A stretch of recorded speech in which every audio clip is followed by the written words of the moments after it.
اللہ تبارک و تعالی نے انسان کو اتنا علم نہیں دیا کہ اپنی زندگی کی راہوں کو طے کر سکے، اپنی منزل کو پہچان سکے اور منزل تک پہنچنے کے راستوں کی تعیین کر سکے۔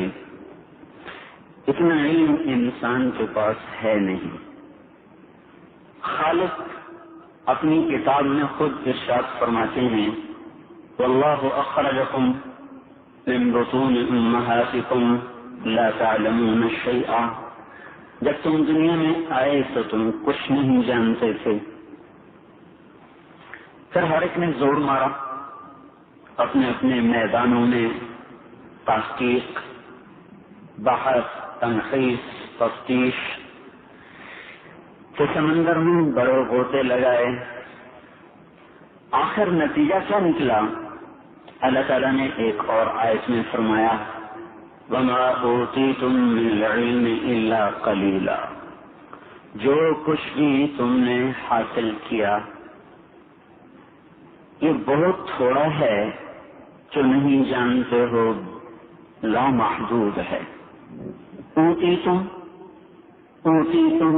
تم نے خود نہیں حاصل کیا، تمہارے اللہ نے تمہیں دیا ہے، چاہے وہ زراعت کا علم ہو، سائنس کا علم ہو، بایولوجی، باٹنی ہو، فزکس، کیمسٹری ہو، قرآن، سنت ہو، جو ملا محنت تمہاری، دیا اللہ نے، ہے تھوڑا۔ پھر اس تھوڑے علم کے ساتھ چند نقائص اکٹھے ہو گئے ہیں۔ وہ کیا ہیں؟ کان الانسان عجولا، جلد باز ہے۔ مولانا صاحب ہوں یا ڈاکٹر صاحب ہوں، ڈین صاحب ہوں یا چپڑاسی ہو، بادشاہ ہو، وزیر ہو، سالار ہو، سپاہی ہو، جلد بازی۔ کان الانسان عجولا، علم کی کمی، ادھر جلد بازی۔ ایک اور نقص، کان الانسان کفورا، ناشکرا بھی بہت ہے۔ ایک اور کمی، کان الانسان قتورا، بخیل بھی بہت ہے۔ ایک اور کمی، کان الانسان اکثر شیء جدلا، غصہ بھی بڑی جلدی آتا ہے۔ اب آپ غور فرمائیں، علم تھوڑا، طبیعت میں تیزی، مزاج میں جلد بازی، فطرت میں بخل اور غصہ۔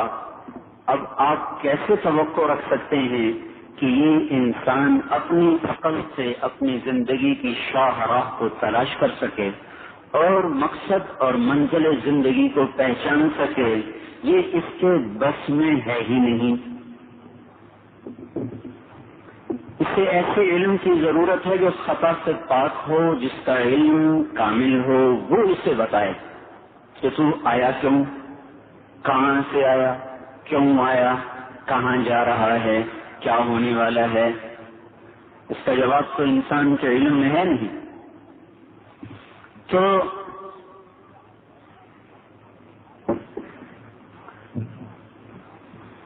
انسان کے علم کی کمی میرے بھائیوں ایک ایسی قطعی اور قوی رکاوٹ ہے جو اسے منزل کے پہچاننے، منزل تک پہنچنے نہیں دیتی۔ لہذا کسی کامل کی ضرورت، جو راہ بتائے، جو زندگی کا پتہ بتائے، جو زندگی کا مقصد بتائے، اس تک چلنے کے لیے رہنمائی کرے۔ یہ انسانی علم کی کمی، یہ پتھر کا زمانہ ہو یا راکٹ کا زمانہ ہو، یکساں ہے، برابر ہے۔ اس جہالت سے انسان نہ پتھر کے زمانے سے نکل سکا، نہ آج سائنس کے دور میں نکل سکا ہے۔ اس کمی کو دور کرنے کے لیے خالق کائنات نے اپنا علم عطا فرمایا، کیونکہ اللہ کا پیدا کرنے والا ہے، جانتا وہ ہے کیوں بنایا، کس لیے بنایا، کہاں سے آیا، کہاں جا رہا ہے۔ یہ جواب آپ کو زرعی یونیورسٹی نہیں دے سکتی، گورنمنٹ کالج نہیں دے سکتا، میڈیکل کالج نہیں دے سکتا۔ موت کیا ہے اس کے 200 جواب میڈیکل کی کتابوں میں لکھے ہوئے ہیں، ایک جواب بھی ایسا نہیں جس کو عقل تسلیم کرے۔ زندگی کیا ہے؟ کوئی جواب نہیں۔ موت کیا ہے؟ کوئی جواب نہیں۔ جو علم نہ زندگی بتا سکے نہ موت بتا سکے تو درمیانی عرصے کا پتہ وہ کیسے بتائے گا؟ درمیانی راہ کی پہچان وہ کیسے کروائے گا؟ اس درمیانی وقفے میں کیا کرنا ہے یہ علم کیسے بتائے گا؟ نہ ابتدا بتا سکا نہ انتہا بتا سکا، وہ درمیان میں کیسے ہمیں جوڑ سکتا ہے ہماری ابتدا اور انتہا کے ساتھ؟ آپ فیصلہ باد کا پتہ پوچھتے ہیں، وہ کہتا کہ مجھے یہ بھی نہیں پتا کہاں سے شروع کرنا ہے اور مجھے یہ بھی نہیں پتا کہ ہے کس طرف، تو کیا آپ اس کی نصیحت کو قبول کریں گے کہ درمیانی راستے میں جانتا ہوں وہ میں بتا سکتا ہوں؟ تو یقیناً ادنا سے ادنا استعداد والا بھی کہے گا بھائی مہربانی، نہ تجھے اول کا پتا نہ تجھے آخر کا پتا، تو ابتدا میں درمیان میں ہمیں کیا بتانا چاہتا ہے؟ تو انسانی علم میرے بھائیو یہاں عاجز ہو جائے۔ بل ادارک علمہم فی الآخرہ بل ہم فی شک منہا بل ہم منہا عمون، یہ میری ساری تمہید اس آیت سے مستنبط ہے۔ اب ہمیں کسی علم کی ضرورت ہے، کسی علم والے کی ضرورت جو راہ بتائے۔ کامل علم تو اللہ کا ہے، يعلم ما يلج في الأرض وما يخرج منها وما ينزل من السماء وما يعرج فيها وهو معاكم أينما كنتم والله بما تعملون بصير يعلم خائنة الأعين وما تخفي الصدور الله يعلم ما تحمل كل أنثى وما تغيض الأرحام وما تزداد وكل شيء عنده بمقدار عالم الغيب والشهادة الكبير المتعال سواء منكم من أسر القول ومن جهر به ومن هو مستخف بالليل وسارب بالنهار له معقبات من بين يديه ومن خلفه يحفظونه من أمر الله يعلم ما بين أيديهم وما خلفهم يعلم ما بين أيديهم وما خلفهم ألا يعلم من خلق وهو اللطيف الخبير يعلم ما في السماوات وما في الأرض ما تسقط من ورقة إلا يعلمها ولا حبة في ظلمات الأرض ولا رطب ولا يابس إلا في كتاب مبين۔ یہ چند آیات میں نے آپ کی خدمت میں پیش کی ہیں جو اچانک میرے ذہن میں آئیں کہ اللہ اپنے علم میں کیسا ہے۔ جو کچھ زمین آسمان میں ہے وہ جانتا ہے، جو کچھ زمین آسمان میں ہے کہ وسعت کو ہم سوچ سکتے ہیں؟ رینگنے والی چیونٹیاں، صرف ایک قسم چیونٹی کو ہم لیتے ہیں جو اس ہال کے اندر ابھی گردش کر رہی ہے اور یونیورسٹی کے چار دیواری کے اندر پیدا ہو رہی ہے، مر رہی ہے، انڈے نکل رہے ہیں، بچے نکل رہے ہیں، بچے پہلی سٹیج پر ہیں، دوسری پر ہیں، تیسری پر ہیں۔ کچھ چیونٹیاں غذا کے لیے نکل چکی ہیں، کچھ انڈوں کو کی حفاظت کر رہی ہیں، کچھ بچوں کی حفاظت کر رہی ہیں، کچھ بچوں کو کھلا رہی ہیں، کچھ ملکہ کے دائیں بائیں گردش کر رہی ہیں، کچھ پہرا دے رہی ہیں، کچھ وہاں سے وزن اٹھا کے لا رہی ہیں۔ چونٹی ایک اللہ کی قدرت کا شاہکار ہے، اپنے وزن سے 50 گنا وزنی چیز کو کھینچ کے اپنی بل میں لا سکتی ہے، اپنے وزن سے 50 گنا وزنی چیز کو اکیلی چونٹی کھینچ کے اپنے گھر میں لا سکتی ہے۔ تو صرف اللہ کے اس علم ہم ایک مخلوق پر نظر کریں۔ اب یہ ذرا یونیورسٹی کی چونٹیاں اب فیصل آباد میں کتنی، پنجاب میں کتنی، سندھ میں، بلوچستان میں، سرحد میں، پاکستان میں، بر صغیر میں، ایشیا میں، آسٹریلیا، یورپ، امریکہ، ساؤتھ نارتھ، ساری کائنات میں کتنی گردش کر رہے ہیں، کتنی پیدا ہو چکی، کتنی کے انڈے پھٹ رہے، کتنی ابتدائی سٹیج میں، کتنی انتہائی سٹیج میں، کتنی مر کے کھپ چکی، کس چونٹی کو کس نے کھایا، کسی کے پیٹ میں گئی یا کسی ڈاکٹر کے پاؤں تلے روندی گئی یا کسی نمازی کے گھٹنے تلے روندی گئی، کہاں مری، کس طرح اڑی، کیسی فضا میں بکھری، یہ سب پر اللہ کی یکساں نظر چل رہی ہے۔ پھر اللہ کا دعویٰ ہے یرا دبیب النملۃ السوداء علی الصخرۃ الظلماء الصماء فی اللیلۃ الظلماء، تیرے رب کی نظر ایسی ہے، عرش تصور سے بالا، راستے میں لاکھوں قسم کے اندھیرے، پھر زمین کا اندھیرا، پھر رات کا اندھیرا، پھر کالے پہاڑ کی سیاہی کا اندھیرا، پھر اس کے اوپر خس و خاشاک کا اندھیرا، جنگل کا اندھیرا۔ اتنے اندھیروں میں ایک چیونٹی ایک کالے پہاڑ پر کالی رات میں کالے پردوں میں تاریکی کی تبیز تہوں میں وہ چلتی ہوئی جا رہی ہے، اور یہ ایک نہیں کھرب کھرب کھربہا کھرب۔ ہمارے اللہ کا دعویٰ یہ نہیں ہے کہ میں چیونٹی دیکھ رہا ہوں، اللہ دعویٰ یہ فرما رہے ہیں اس چیونٹی کے حقیر ٹانگوں سے کہ چلنے سے جو پہاڑ پر، جو پتھر پر، جو چٹان پر ایک لکیر پڑ رہی ہے، تمہارا رب اس لکیر کو بھی دیکھ رہا ہے۔ تو اس علم کو تو اب چیلنج نہیں ہو سکتا نا، لہذا الف لام میم ذالک الکتاب لا ریب فیہ، شک و شبہ سے بالا تر۔ پھر ریب کا مطلب ہم کرتے ہیں شک، شک تو خود عربی زبان کا لفظ ہے۔ شک ریب کا ترجمہ ایک لفظ میں کسی بھی زبان میں نہیں ہے، ایک لفظ میں، اور عربی کی وسعت اتنی زیادہ ہے، 3 لفظ ہیں۔ ذہنی خلجان کی عکاسی کے لیے 3 لفظ ہیں، ذہنی خلجان کی عکاسی کے لیے 3 لفظ ہیں، شک، میریا، ریب۔ شک کیا ہے؟ آپ کو 2 چیزوں میں پتہ نہیں چل رہا ٹھیک کون سی ہے، نہ اس کا نہ اس کا، اس کو کہتے ہیں شک۔ میریا کیا ہے؟ 2 چیزوں میں آپ کو خلجان ہے، یہ ٹھیک ہے یہ ٹھیک ہے، لیکن ذہن یوں کر چکا ہے یہ چیز ظن غالب ہے کہ ٹھیک ہوگی، یہ ظن غالب ہے کہ غلط ہوگی، لیکن ظن ہے، یقین نہیں۔ دماغ کی اس کیفیت کو جو ایک طرف سے دلائل کو جھکا چکی ہو، واضح نہ کر چکی ہو، دوسری طرف سے غلط ہونے کو کچھ دیکھ رہا ہو، واضح نہ ہو، دماغ کی اس کیفیت کی جو عربی میں لفظ بولا جاتا ہے اس کو کہتے ہیں میریا، میریا، فلا تک فی مریۃ من لقائہ۔ ریب کیا ہے؟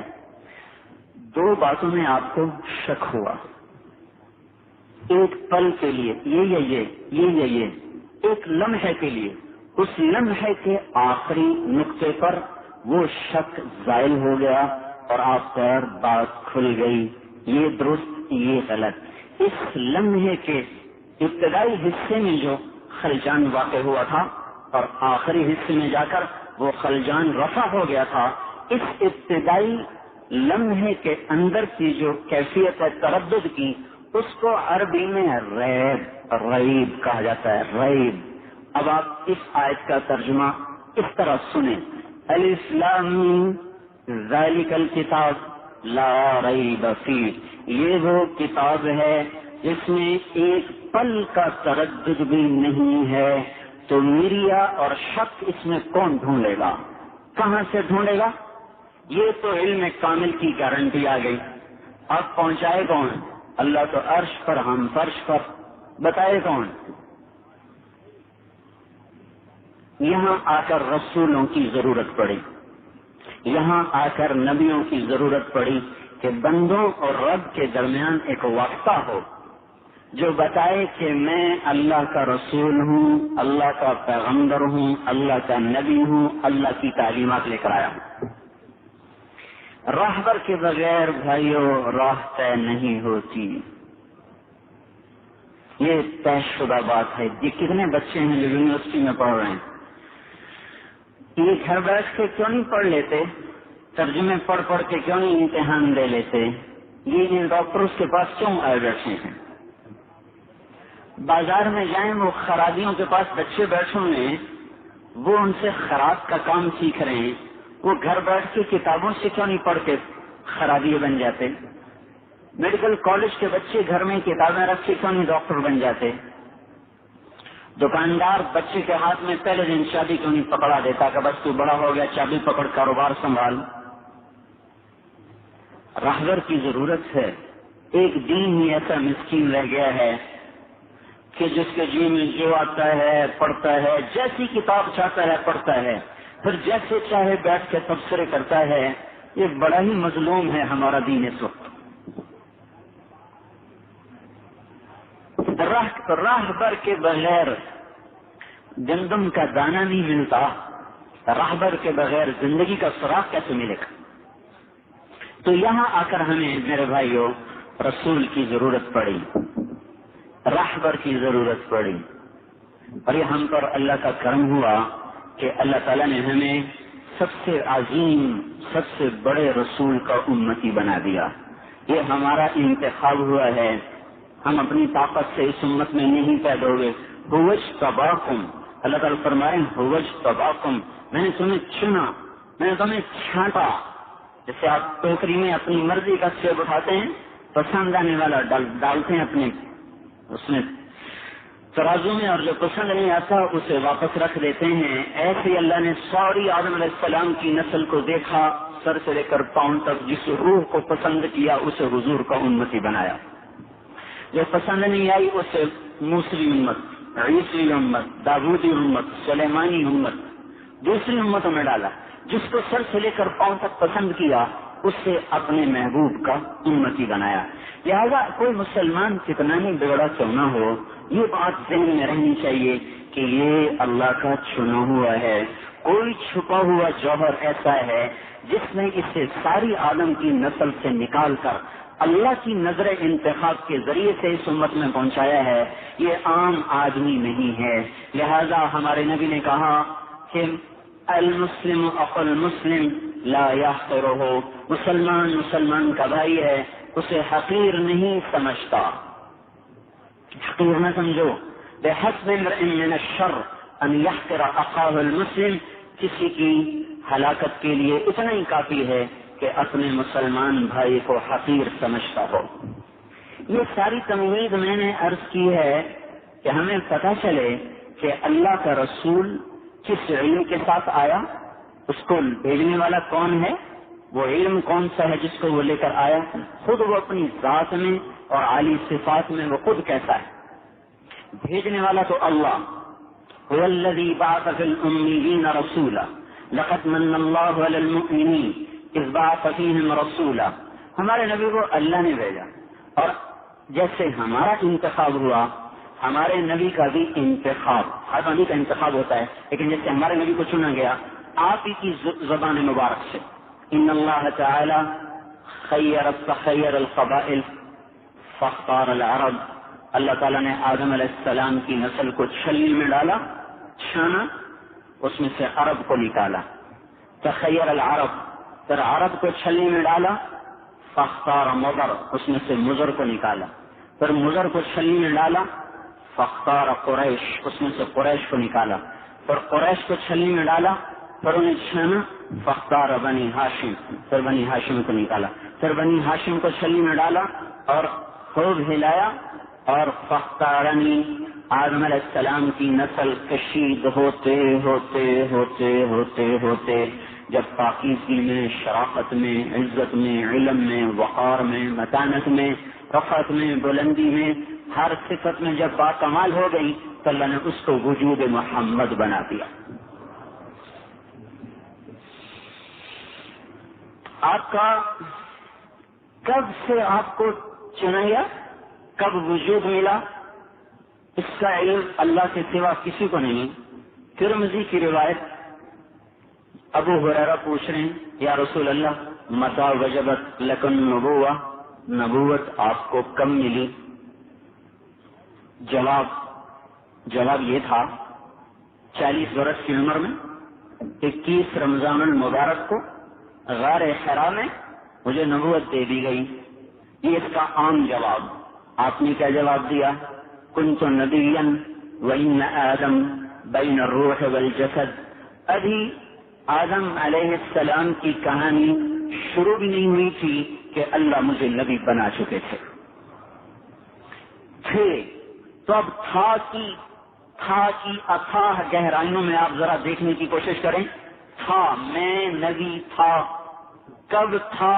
اس تھا کی اتھاہ میں جانا میرے آپ کے لیے ناممکن ہے کہ کب اللہ نے یہ وجود دیا. پیدائش آدم نہیں، پیدائش زمین و آسمان، زمین و آسمان کی پیدائش سے بھی 1000 برس پہلے، کہیں آتا ہے 2000 برس پہلے اللہ تعالیٰ نے سورہ یاسین کی تلاوت فرمائی. نہ ابھی زمین ہے، نہ آسمان ہے، نہ جنت نہ جہنم، اور اللہ کہہ رہے ہیں یاسین والقرآن الحکیم انک لمن المرسلین، قسم ہے مجھے قرآن حکیم کی، اے میرے حبیب تو میرا ہی رسول ہے. ابھی تو آدم ہی نہیں، زمین نہیں، آسمان نہیں، کن کو خطاب کیا جا رہا ہے؟ کب وجود ملا؟ ہمارا علم، انسانی علم اس بارے میں خاموش نہیں بتا سکتا. آئے کس انداز میں آئے؟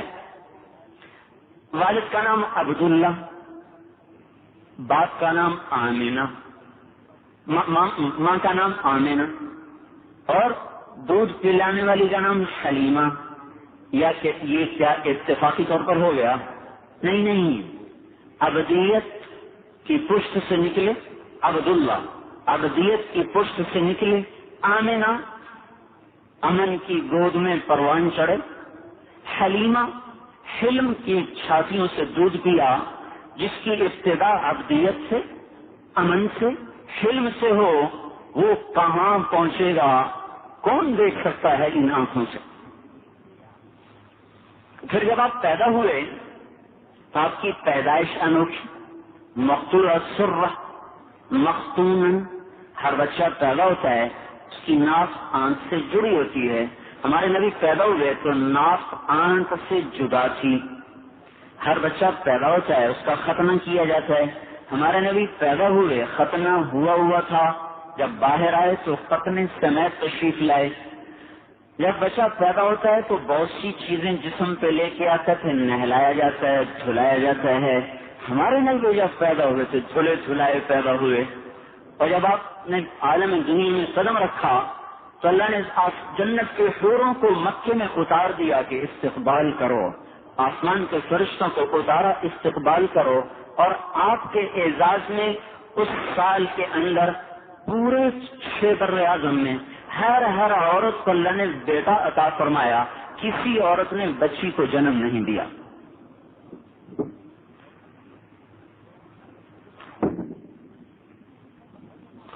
اور ایک دم روشنی پھیلی، اور اماں آمینہ نے یمن کے محل دیکھے، شام کے دیکھے، روم کے دیکھے، ایران کے دیکھے، اور وہ حیران ہیں یہ کیا ہے؟ کوئی آمینہ پہاڑوں میں رہنے والی خاتون نہیں، دائیں بائیں اپنے جیسی بچیوں کو دیکھا، بچے پیدا ہوتے ہوئے، یہ بچہ کیسا پیدا ہوا ہے؟ حیران ہیں، گود میں لیا، دیکھ رہی ہیں حیرت سے کہ ایک دم چھت پھٹی اور ایک ابر آیا اور اس نے حضور صلی اللہ تعالی علیہ وسلم کو اپنے اندر چھپا دیا. اور بادل کے اندر سے آواز آئی، طوفوا بہ مشارق الارض ومغاربہا، اس بچے کو مشرق پھراؤ، مغرب پھراؤ، لیعرفوا باسمہ، اس کے نام کا جہان کو پتہ چلے، ونعتہ، اس کی صفات کا پتہ چلے، وصورتہ، اس کے وجود اور شکل و صورت کا پتہ چلے کہ یہ ہے دو جہان کا سردار. یہ آمنہ بادلوں میں سے سن رہی. اور کیا کرو؟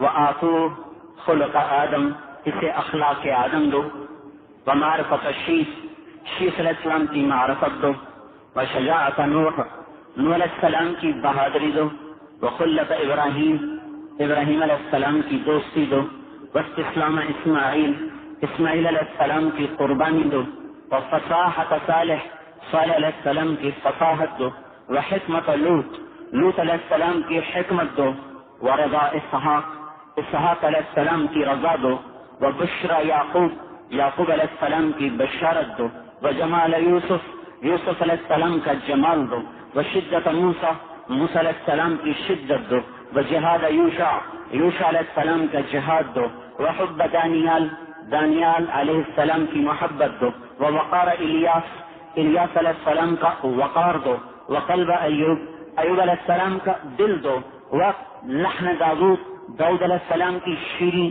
میٹھی زبان دو، وطاعت یونس علیہ السلام کی اطاعت دو، وعصمت یحییٰ علیہ السلام کی پاک دامنی دو، وزہد عیسیٰ علیہ السلام کا زہد دو واغنسو ہو. یہ آپ نے کبھی دیکھا دھوبی کپڑا ایسے آپ ایسے کپڑے ڈال کر کھنگالتا ہے کھنگلیے یہ سب.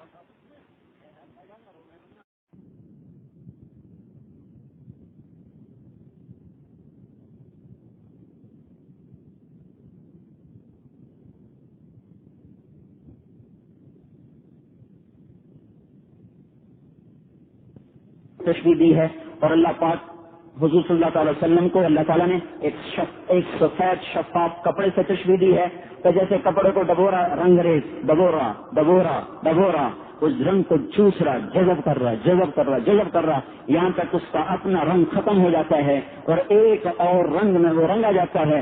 صبغۃ اللہ ومن احسن من اللہ صبغہ ونحن له عابدون. تو اللہ تعالیٰ فرما رہے ہیں کہ میرے نبی کو تمام انبیاء کے اخلاق سے مزین کر دو اور تمام نبیوں کا رنگ اس کے اندر بھر دو اور پھر حبیب اللہ اور خاتم الانبیاء اور رحمت للعالمین اور للناس کافۃ للناس کی صفات اس پر مزید عطا کی گئی اور پھر اس میں 63 برس ترقی ہوتی رہی. اب کون سیرت بیان کرے اللہ کے نبی کی؟ ہم تو مذاق کرتے ہیں. شیر نسبت خاص رادہ عالم پاک. ہم اللہ کے نبی کی کیا سیرت بیان کر سکتے اور وہ بھی اردو زبان میں, اردو میں جو تھکی ہاری زبان اور دنیا کی ساری زبانیں عربی کے سامنے لولی ہیں, لنگڑی ہیں.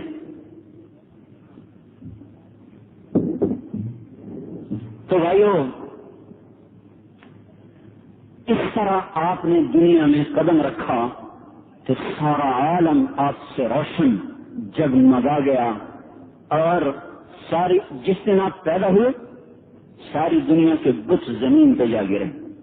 ساری دنیا کے بت زمین پہ, ساری دنیا کے بادشاہوں کے تخت الٹے ہو گئے اور کسرا کے محل میں 1000 سال سے آگ جل رہی تھی, ایک دم بجھ گئی, ایک دم بجھی. اس کے محل سے 14 برج طرف سے دھماکے کے ساتھ زمین پر گرے. ایک سمندر کی مچھلیوں نے دوسرے سمندر کی مچھلیوں کو جا کر مبارکباد دی کہ آج دو جہان کا سردار آ گیا.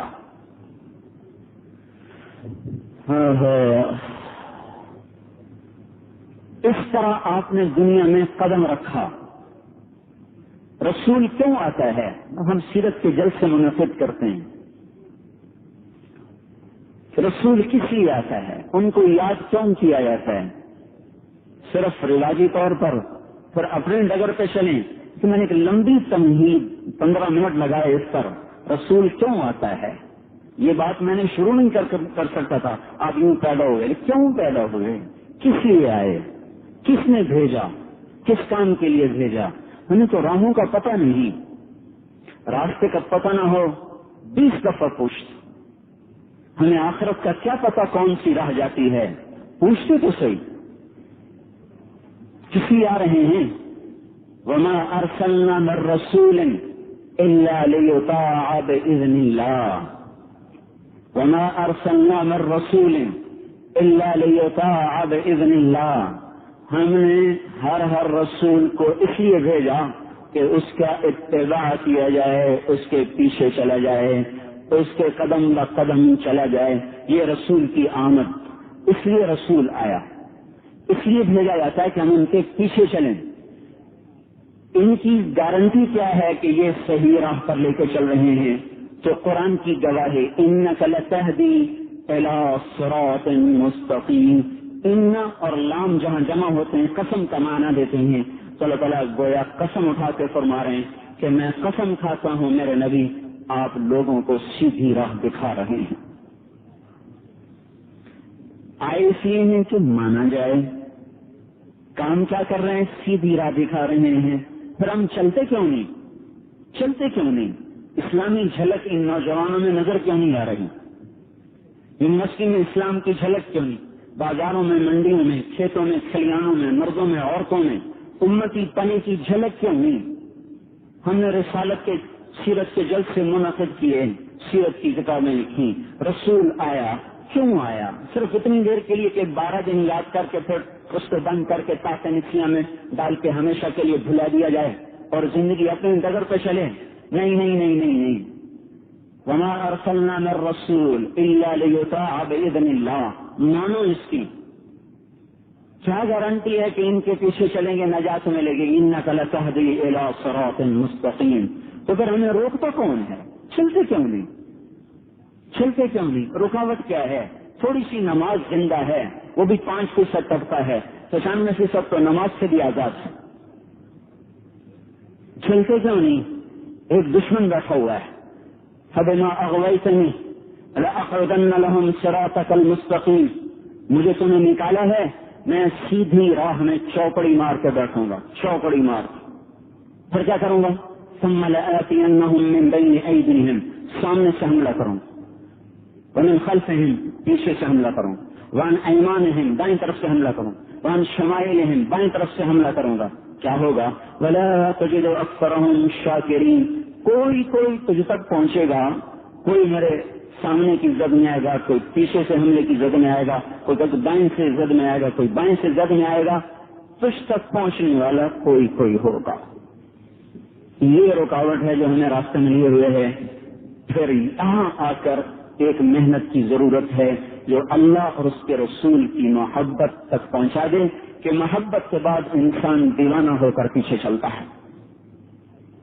ہمیں عقلی محبت ہے، طبعی محبت نہیں. طبعی وہ محبت جو پوری طرح آپ کے سانچے میں ہمیں ڈھال دیں، اس درجے کی محنت کرنا کہ جس پر پورا وجود سانچہ ہے نبی میں ڈھلے، ہر مسلمان پر فرض ہے. پائے سگ بوسید مجنو خلق پرسدیں چسوت. لوگوں نے دیکھا کہ مجنو کتے کے پاؤں چوم رہا تھا. ان کا دیوانی یہ کیا کرتا ہے؟ کتے کے پاؤں کیوں چومتا ہے؟ اس نے جواب دیا، ان سگے درخوہ لیلا گاہے گاہے رفتہ بود. یہ کتا کبھی کبھی لیلا کی گلی سے گزرتا ہے، اس لیے بڑا پیارا لگتا ہے. یہ تو ایک فارسی کا شعر ہے، کسی فارسی شاعر نے کہا ہے. میں آپ کو اس کا اپنا ذاتی شعر سناتا ہوں. امر علی الدیار دیار لیلا وقبل ذا الجدار وذا الجدار وما حب الدیار شغفنا قلبی ولكن حب من سکن الدیار. میں لیلا کی گلی سے گزرتا ہوں، کبھی یہ دیوار چومتا ہوں، کبھی یہ دیوار چومتا ہوں. لوگ پوچھتے ہیں دیواریں کیوں چومتے ہو؟ میں کہتا ہوں دیواروں کے پیچھے جو رہنے والی ہے اس کی محبت ہے جو مجھے پتھروں کو چومنے پر مجبور کرتی ہے. ایک عورت کے عشق نے اسے دیوانہ بنا دیا، اپنی ذات سے بھی غافل ہو گیا. اللہ اس کے رسول کی محبت اتنی بھی نہ آئے کہ جسم پہ نظر آئے، دفتر میں نظر آئے، بازار میں نظر آئے، گھر میں نظر آئے، تو کیا ہمارا کلمہ اور کیا ہمارا اقرار رسالت. تو یہاں محنت کی ضرورت ہے کہ جس سے اللہ پیار کر چکا وہ کتنا عظیم ہوگا.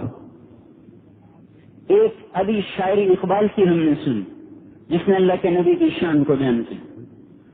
ساری دنیا کے شعراء نے شاعری کی، اللہ تعالیٰ کے نبی کی شان کو بیان کیا، لیکن کوئی ایک بھی آپ کے ایک جس کو بھی بیان نہیں کر سکتا. جس کو اللہ اپنا ممدوح قرار دے دے، جو اللہ کا ممدوح بن جائے، اس کی مدح میں ہم کیا کر سکتے ہیں؟ تھوڑا سا رخ قرآن پاک سے کہ اللہ کیسے نعت خوانی کرتا ہے اپنے محبوب کی.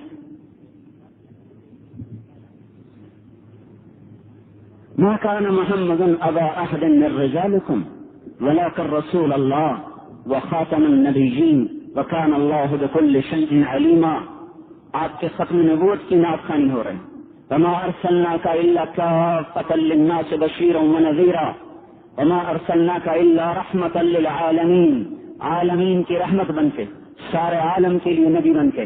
محمد الرسول اللہ والذین معه اشداء على الكفار رحماء بينهم تراهم ركعا سجدا يبتغون فضلا من الله ورضوانا. نون والقلم وما يسطرون ما أنت بنعمة ربك بمجنون وإن لك لأجرا غير ممنون وإنك لعلى خلق عظيم.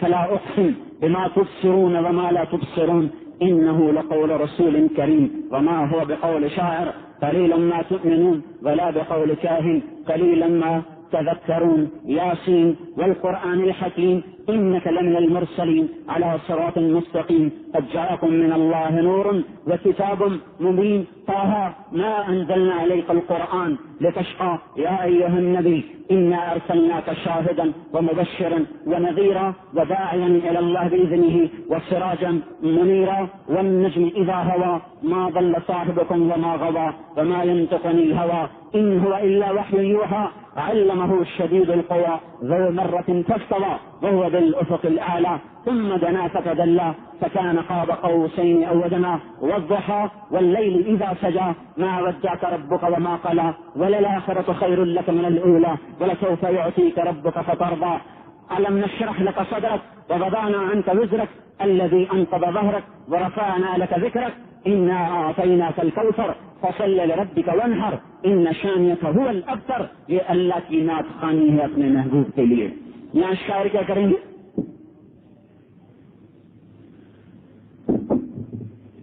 قرآن کا ادب اپنے نبی کے ساتھ، قرآن کا ادب اپنے نبی کے ساتھ.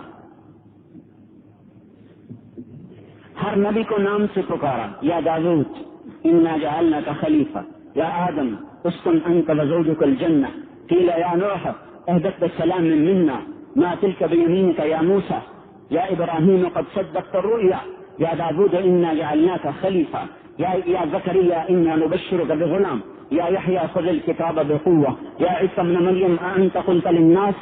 8 نبیوں سے بات کی، ان کے نام لے کر کی، ان کے نام لے کر کی. جب ہمارے نبی سے بات کی، نام نہیں لیا. میں اس کی مثال ابھی آپ کو دیتا ہوں. ابھی چند منٹ پہلے مجھے لے کے جا رہے تھے وی سی صاحب سے ملنے کے لیے. مجھے نہیں پتا یہ ادھر کہاں چل رہی ہے، تو میں نے ان سے پوچھا کہاں لے جا رہے ہیں. انہوں نے فرمایا وی سی صاحب سے ملاقات کے لیے. تو نام تو کچھ ہوگا نا، نام نہیں انہوں نے لیا.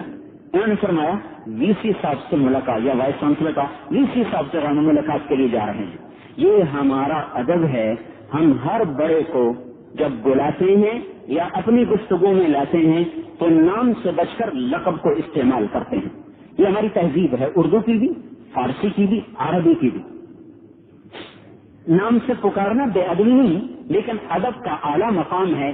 کسی کو نام کی بجائے لقب سے، ڈین صاحب، صدر صاحب، وی سی صاحب، پروفیسر صاحب، ہمیں کہتے ہیں مولوی صاحب، شیخ صاحب، حاجی صاحب.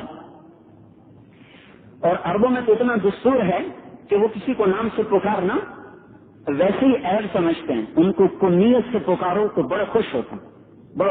اگر بڑے بیٹے کے نام سے ماں کو بھی پکارا جاتا ہے، باپ کو بھی پکارا جاتا ہے. اگر کسی کا بچہ نہیں ہے تو اس کو بھی نام سے نہیں پکاریں گے. اس کو کہیں گے یا ابا عبداللہ، اور اس کی بیوی کو کہیں گے یا ام عبداللہ. عبداللہ کی اماں، عبداللہ کے ابا نام نہیں لیتے. عربوں میں زیادہ اس کا رواج ہے. اب اللہ تعالیٰ نے باقی نبیوں سے خطاب کرتے ہوئے نام استعمال کیا. ہمارے نبی سے جب بات فرمائی تو ایک دفعہ بھی یا محمد نہیں کہا سارے قرآن میں، یا احمد نہیں کہا، بلکہ یا ایھا النبی، یا ایھا الرسول، یا ایھا المزمل، یا ایھا المدثر جیسے خوبصورت القاب سے نوازا. اور مزمل اور مدثر میں محبت کے ساتھ لاڈ بھی ہے، محبت بھی ہے، اکرام بھی ہے اور لاڈ بھی ہے. محبت، اعزاز، اکرام اور لاڈ بھی پیار سے پکارا جا رہا ہے. بستر میں سوئے ہوئے، چادر میں لپٹے ہوئے، کمبل پوش، اٹھو، تیرے سونے کے دن گئے، تجھے نبوت مل گئی. یہ اعزازن، اے محبت میں. جو میں نے ایک حدیث خطبے میں پڑھی تھی، ہمارے نبی نے ارشاد فرمایا میرے اللہ نے میرے 10 نام رکھے، میرے 10 نام رکھے. ہر نبی کا ایک نام. ہمارے نبی کے 10 تو ایک حدیث میں ہیں، ایک حدیث میں اکٹھے. دلائل النبوہ اس کہانی کی 10 اکٹھے. آپ دیکھتے ہیں ماں اپنے بچے کو گود میں لی ہوتی ہے، کبھی اس کو کہتی میرا بلال، پھر کہتی میرا چاند، پھر کہتی میرا تارا، پھر کہتی میرا لڈو، میرا پیڑا، میرا مکھن. دیکھا نہیں آپ نے مائیں کیا کر رہی ہوتی؟ وہ صرف یہ کیوں نہیں کہتی میرا بلال میرا بلال میرا بلال، صرف یہ کیوں نہیں کہتی؟ صرف ایک نام پہ کیوں اکتفا نہیں کرتی؟ وہ اس کو کبھی لڈو بنایا، کبھی مکھن، کبھی پیڑا، کبھی چاند، کبھی تارا. یہ کیا چکر ہے؟ محبت کا بہاؤ ہے بہت زیادہ، سوراخ ہے تنگ ایک لفظ کا، تو وہ بہاؤ کو آگے چلانے کے لیے الفاظ کے دہانے کھولتی ہے، تو دہانے کھلتے چلے جاتے ہیں، محبت کا بہاؤ اس میں سے گزرتا چلا جاتا ہے. اس کے برعکس ایک مثال دے دوں، جب غصہ چڑھتا ہے تو ایک گالی پہ گزارا نہیں ہوتا اور پوری تصویر بھی پڑھنی پڑتی ہے. دونوں مثالیں آپ کے سامنے آ گئی. اب اللہ کو جس درجے کی محبت ہے اپنے نبی سے، وہ ایک نام سے ادا نہیں ہو رہی ہیں. تو اللہ فرما رہے ہیں تو محمد، تو احمد، تو ماہی، تو حاشر، تو عاقب، تو فاتح، تو خاتم، تو ابو القاسم، تو طٰہٰ، تو یاسین. یہ تو ایک حدیث آ گیا، قرآن میں آ جائیں تو شاہد، تو مبشر، تو نذیر، تو داعی الی اللہ، تو سراج منیر، تو حریص علیکم، تو رؤوف الرحیم. یہ تو حد ہی کر دی اپنے دے دیے، اپنے ہی نام دے دیے. ان ربکم لرؤوف الرحیم، تمہارا رب رؤوف الرحیم ہے. بالمؤمنین رؤوف الرحیم، یہ بھی رؤوف الرحیم ہے ایمان والوں کے لیے. رؤوف ہے، رحیم ہے، حریص ہے، حریص ہے، قاسم ہے، داعی ہے، سراج منیر ہے، شاہد ہے، مبشر ہے، بشیر ہے، نذیر ہے، عبد ہے، علی عبدہ تبارک الذی نزل الفرقان علی عبدہ. عبد ہے، محبت میں اعلیٰ مقام جہاں بھی اللہ نے بیان کیا وہاں لفظ عبد کو لائے ہیں. عبد، سبحان الذی اسری بعبدہ تبارک الذی نزل الفرقان علی عبدہ. رحمتا للعالمین ہے، کافۃ للناس بشیرا ونذیرا ہے. یہ سارے صفاتی نام خود اللہ دے رہا ہے. یہ اظہار محبت ہے. جیسے ماں اپنے بچے کو کیا کیا روپ دیتی جاتی ہے، اللہ اپنے نبی کو ایسے روپ دے رہا دے رہا دے رہا دے رہا دے رہا. یہ عظمت اللہ دل میں بٹھا کے یہ چاہتا ہے کہ تم بھی میرے نبی کے سانچے میں ڈھل کے چلو. سیرت کے جلسے منعقد کر کے بھی سیرت زندگی میں نہ آئی تو کیا ہوا؟ کیا فائدہ اٹھایا ہم نے اس سے؟ آپ دیکھیں تو صحیح اللہ کتنے اونچے مقام پر اپنے نبی کو کھڑا فرما رہے ہیں. لا ترفعوا اصواتکم فوق صوت النبی، آوازیں اونچی مت کرو میرے نبی کی آواز کے سامنے، آوازیں پست رکھو اس کے سامنے. لا تقدموا بین یدی اللہ ورسولہ، میرے نبی کے آگے آگے مت چلو. یا ایھا المزمل، یا ایھا المدثر، کملی پوش، چادر پوش. جو آپ نے سنا ہوا ہے عام مفہوم، ایک مطلب میں اور بتا رہا ہوں لغت کے اعتبار سے، ایسے اجتہاد نہیں کر رہا ہوں، تفسیر برائے نہیں کر رہا ہوں، لغت کے لحاظ سے بتا رہا ہوں.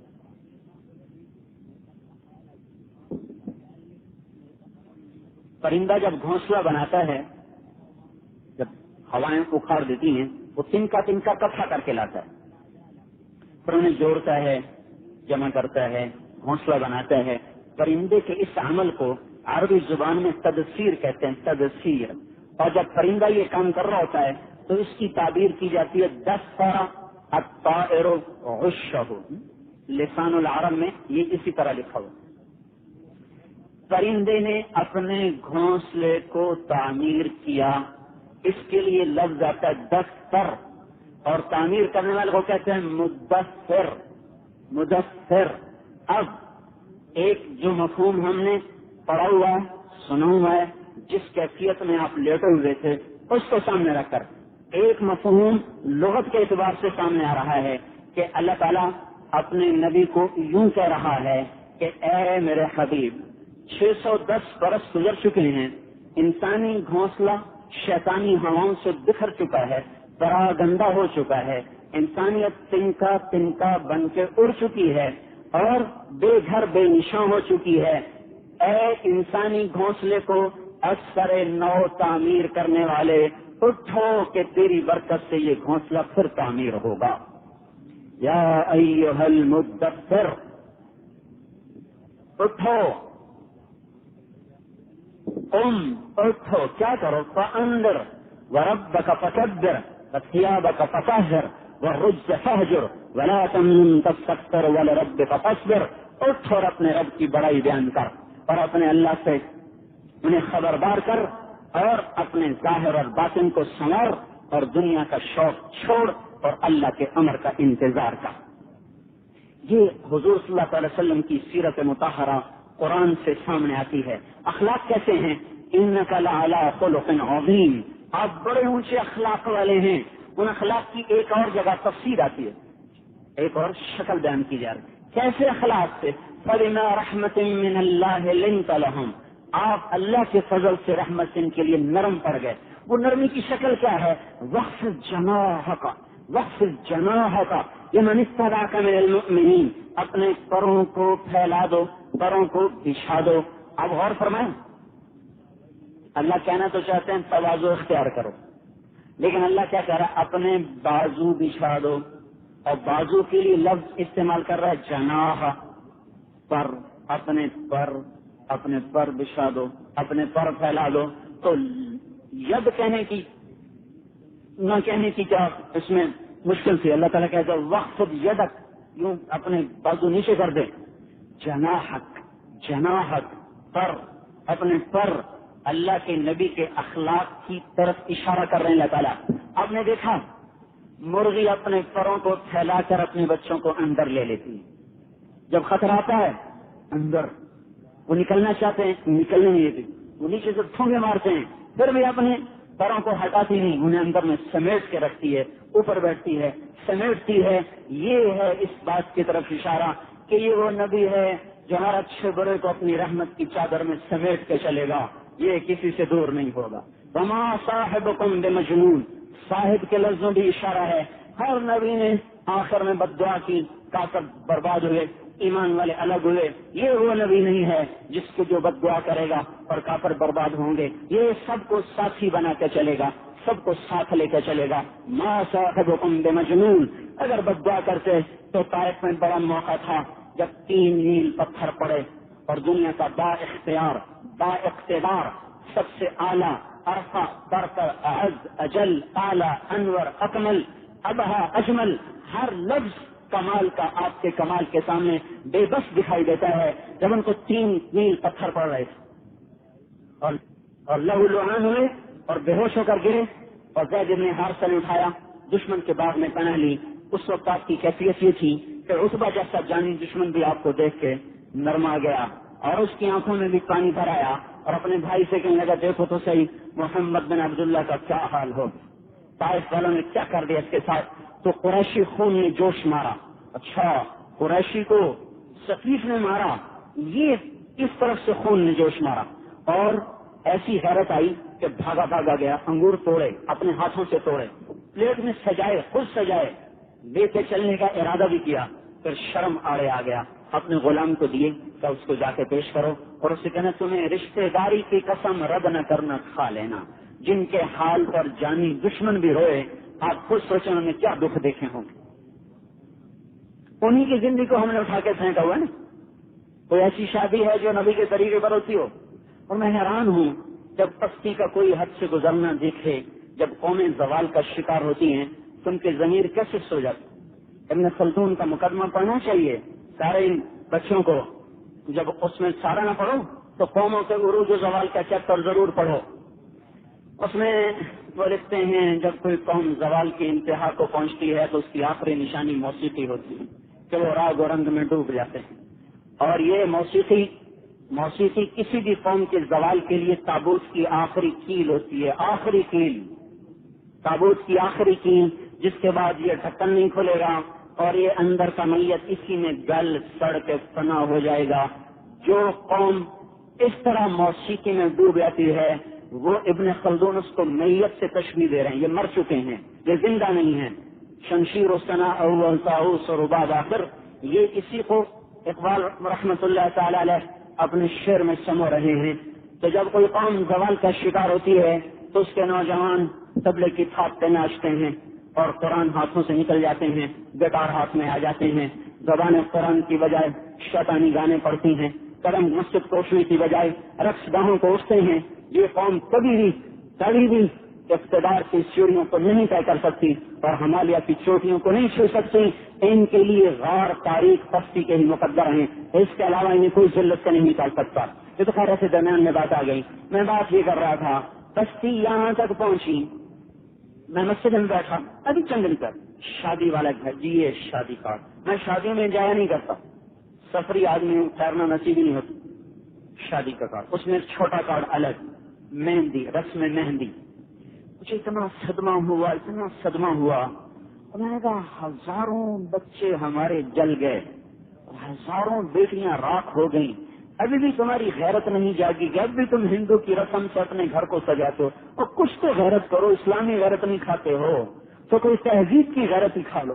اگر ایمان کے جنازے اٹھ چکے ہیں اور عقل پہ پٹیاں آ چکی ہیں اور ضمیر مر چکا ہے اور دل نے دھڑکنا چھوڑ دیا ہے اللہ اس کے رسول کی محبت میں, اور تم وہ نغمے بھول گئے ہو, وہ درد کی تاریں تمہاری کٹ چکی ہیں جو امت کے لیے بے قرار ہوتی تھی, تو اپنی تہذیب کی بھی غیرت کچھ کھا لو کہ تمہاری آنکھوں کے سامنے اخباروں میں تمہارے بچوں کی جلی ہوئی تصویریں اور تڑپتے ہوئے لاشیں ہوں. پھر تم اپنی بیٹیوں کی مہندی کی رسمیں رچاؤ. پھر تم محمد رسول اللہ کے امتی ہونے کے دعوے بھی کرو. پتہ نہیں تم کیسے مسلمان ہو. یہی کام کرنے کو تو پاکستان کیوں بنایا تھا؟ مسجدوں کے سامنے گانے بجانے کرنے سے, سود کی بڑی بڑی عمارتیں کھڑی کرنی تھی, رقص کی محفلیں گھر گھر میں جمانی تھی, آوارگی اور بے حیائی کے ہر حد کو پار کرنا تھا. تو اس ملک کے بنانے کی کیا ضرورت؟ ان 6 لاکھ روحوں کو کیا جواب دو گے جو نیزوں پہ چڑھ گئے؟ معصوم بچے سکھوں کی کرپانوں سے 2 ٹکڑے کر دیے گئے. مقدس بیٹیوں کی عزتیں تار تار کر دی گئیں. ہمارے پاس ایک آیا کرتے تھے, ایک ہمارے والد صاحب کے جاننے والے, وہ کہنے لگے بیٹا میں نے دریائے ستلج پار کیا. دریائے ستلج میں نے پار کیا رات کے اندھیروں میں, اور پورا دریا لاشوں سے بھر کے بہ رہا تھا. ان روحوں کو کیا جواب دو گے قیامت کے دن؟ یہی گانے بجانے کرنے سے, یہی آوارگی کے نظام چلانے سے تو الگ ملک بنانے کی ضرورت ہے. ان 6 لاکھ کا کیا قصور تھا جو سہانے خواب دیکھتے ہوئے قبروں کی آغوش میں چلے گئے؟ ان معصوم بیٹیوں کا کیا قصور تھا جن کی عزتیں تار تار کر دی گئی؟ اب بھی ہوش نہیں ہے. اب بھی شادی کے لیے رسم مہندی کے کارڈ چھاپے جا رہے ہیں. تو دعوی اظہار رسالت کہاں چلا گیا؟ کیا ضرورت ہے یہ سیرت کے جلسے منعقد کرنے کی؟ یہ تو مذاق ہے. کرنی اپنی ہے, اپنی ہی چلانی ہے, اپنی ہی منمانی کرنی ہے. تو یہ کیا ہے؟ ہمارے پنجابی میں کہتے ہیں گوگل ہو تو مٹی لاؤں نا. وما ارسلنا من رسول الا لیطاع باذن اللہ. کیوں آیا اللہ کا رسول؟ پیچھے چلو. پھر کوئی ایسا رسول, ایسا محسن تو بتاؤ بھائیو جو اتنے پتھر کھائے. نوح علیہ السلام پکار اٹھے لا تذر علی الارض من الکافرین دیارا, اللہ ایک کافر نہ زندہ چھوڑنا. موسیٰ علیہ السلام پکار اٹھے ربنا اطمس علی اموالہم واشدد علی قلوبہم فلا یؤمنوا حتی یروا العذاب الالیم. یا اللہ ان کے بیڑے غرق کر دے. اپنے نبی کی تو سنو, جب نڈھال ہو گئے تو اللہ سے بات کی ہے اللہم اشکو الیک ضعف قوتی وقلت حیلتی ہوانی علی الناس. یا اللہ اور تو کسی سے گلہ نہیں کرتا ہوں, تیرے سامنے ضرور گلہ کرتا ہوں. الی من تکل, یہ تو نے مجھے کن کے حوالے کر دیا؟ ان الفاظ میں الی من تکلنی, مجھے تو نے کن کے حوالے کر دیا؟ دیکھ تو صحیح میرا کیا حال ہو گیا. میرا کسی سے گلہ نہیں, تو اس میں ضرور ہے, لیکن میں اپنی کمی کا اعتراف کرتا ہوں. الٹا ہو کر ضعف قوتی وقلت حیلتی, بے شک میری محنت میں کمی ہوگی, میری تدبیر میں کمی ہوگی, پر تجھ سے گلہ نہ کروں تو اور کس سے کروں؟ ان لم تکن علی خاصۃ فلا ابا. اس حال میں اگر تم مجھ سے راضی ہے تو میں بھی تجھ سے راضی ہوں, مجھے کوئی پرواہ نہیں ہے, میں تجھے راضی دیکھنا چاہتا ہوں. ان الفاظ میں الی من تکلنی, مجھے تمہیں کن کے حوالے کر دو؟ دیکھ تو صحیح میرا کیا حال ہو گیا.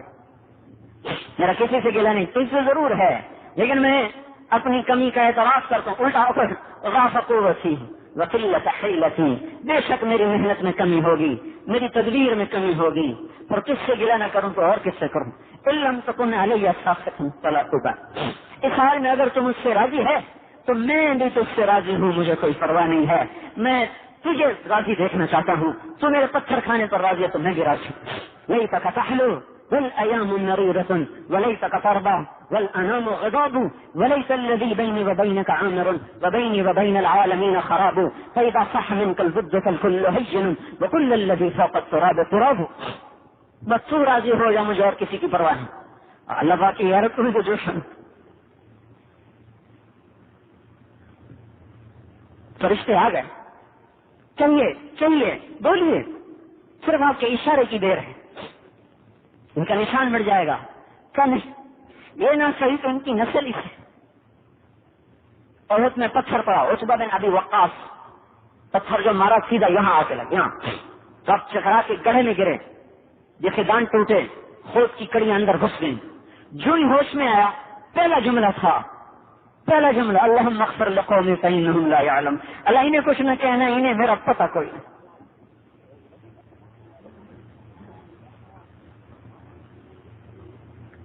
سیرت کے جلسے ضرور کرو، کوئی میری بات کا مطلب غلط نہ لے لے، لیکن زندگی بدلو، زندگی بدلو اللہ کے واسطے، اس راہبر کے پیچھے چلو جس کے پیچھے چل کر منزل کے ملنے کی ضمانت اللہ دے رہا ہے۔ ہمارا رسول صرف جنت دکھانے نہیں آیا، یا ابا سفیان جئتکم بکرامت الدنیا والآخرہ، اے ابو سفیان میری مانو جنت بھی ملے گی اور دنیا بھی ملے گی۔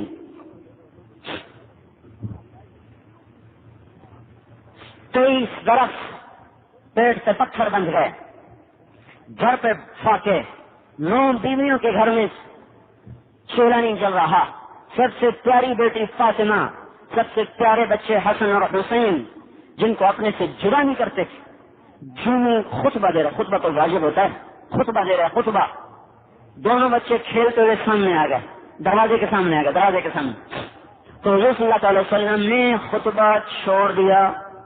پچھلی صف والوں کو فرماتے بھائی میرے بچے اٹھا کے آگے لاؤ، ہو سکتا تھا، نہیں، منبر چھوڑا، مجمع میں سے راستہ بنایا، ایک کو یوں اٹھایا، ایک کو یوں اٹھایا، اور ان کو لے کر اپنے منبر کو حسن کو دائیں طرف بٹھایا، حسین کو بائیں طرف بٹھایا، اور پھر خطبہ جاری فرمایا۔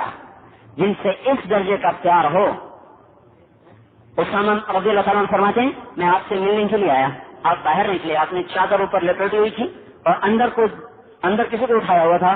جب میری بات مکمل ہوئی تو میں نے کہا یا رسول اللہ کون ہے؟ تو آپ نے چادر ہٹائی، کہا ابنایا میرے بیٹے، ابنایا بنتی میری بیٹی کے بیٹے، پھر حسن کو چوما، پھر حسین کو چوما، پھر فرمایا اللہ انی احبہما، اللہ میں ان سے پیار کرتا ہوں، فاحبہما تو بھی ان سے پیار فرما، واحبب من یحبہما جو ان سے پیار کرے ان سے بھی تو پیار فرما۔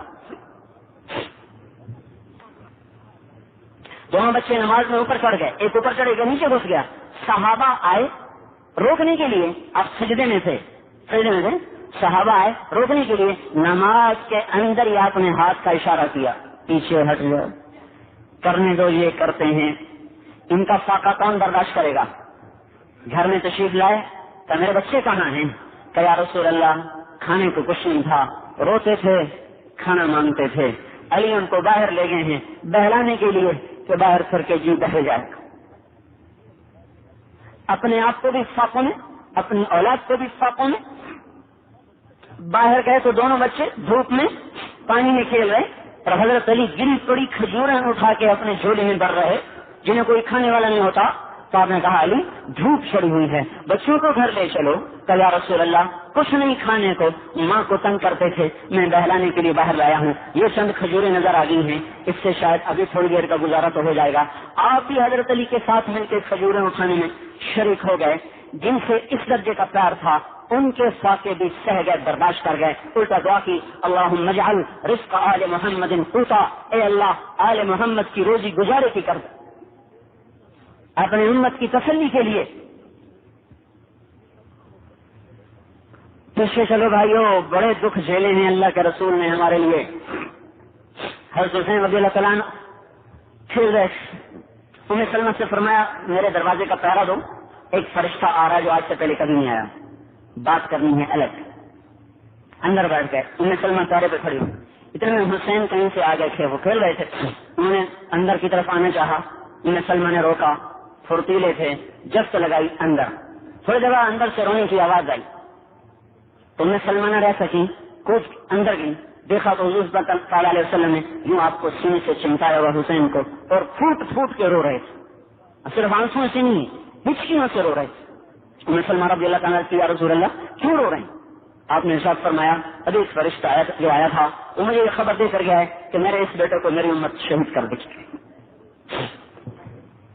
اس چیز کو برداشت کیا جب اس امت کے بچوں کو جلایا جائے اور نیزوں پہ چڑھایا جائے تو نبی کے گھر کے اندر نمونہ موجود ہو, وہ صبر کر سکیں. ایک تھوڑی کربلا قائم ہوگی تو قیامت تک کربلائیں قائم ہوتی رہیں گی. تب یہ کنواں چلتا رہے گا, پانی نکلتا رہے گا, کھیتی لہلہاتی رہے گی.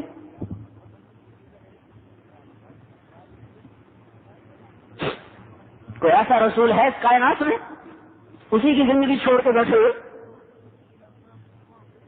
لیکن زندگی بنانے سے آتی ہے. مجھے تو ایک گھنٹہ نہیں, ابھی مشکل سے ایک گھنٹہ ہوا بات کرتے ہوئے. ایک گھنٹے کی بات میں کیا توقع رکھوں کہ آپ سب کے اندر حضور صلی اللہ علیہ وسلم کی زندگی داخل ہو جائے گی؟ تو سیکھنے کی ضرورت, محنت کی ضرورت ہے. تمہارے لیے دفاع ہر چیز قربان کر, 23 برس ہر دکھ جھیلا, اوذیت فی اللہ ولم یؤذ احد, میں اتنا ستایا گیا اتنا کوئی نہیں ستایا گیا. اب دنیا سے جانے کا وقت آ گیا تو اس وقت بھی امت کو یاد رکھا ہے. ہفتہ پہلے باہر تشریف لائے, چلو جانے کا وقت آ چکا ہے, میں موجود ہوں. میں نے کسی پر کوئی زیادتی کی ہو تو مجھ سے ابھی معاملہ صاف کر لے, قیامت کے دن میرے اوپر دعویٰ نہ دائر کرے.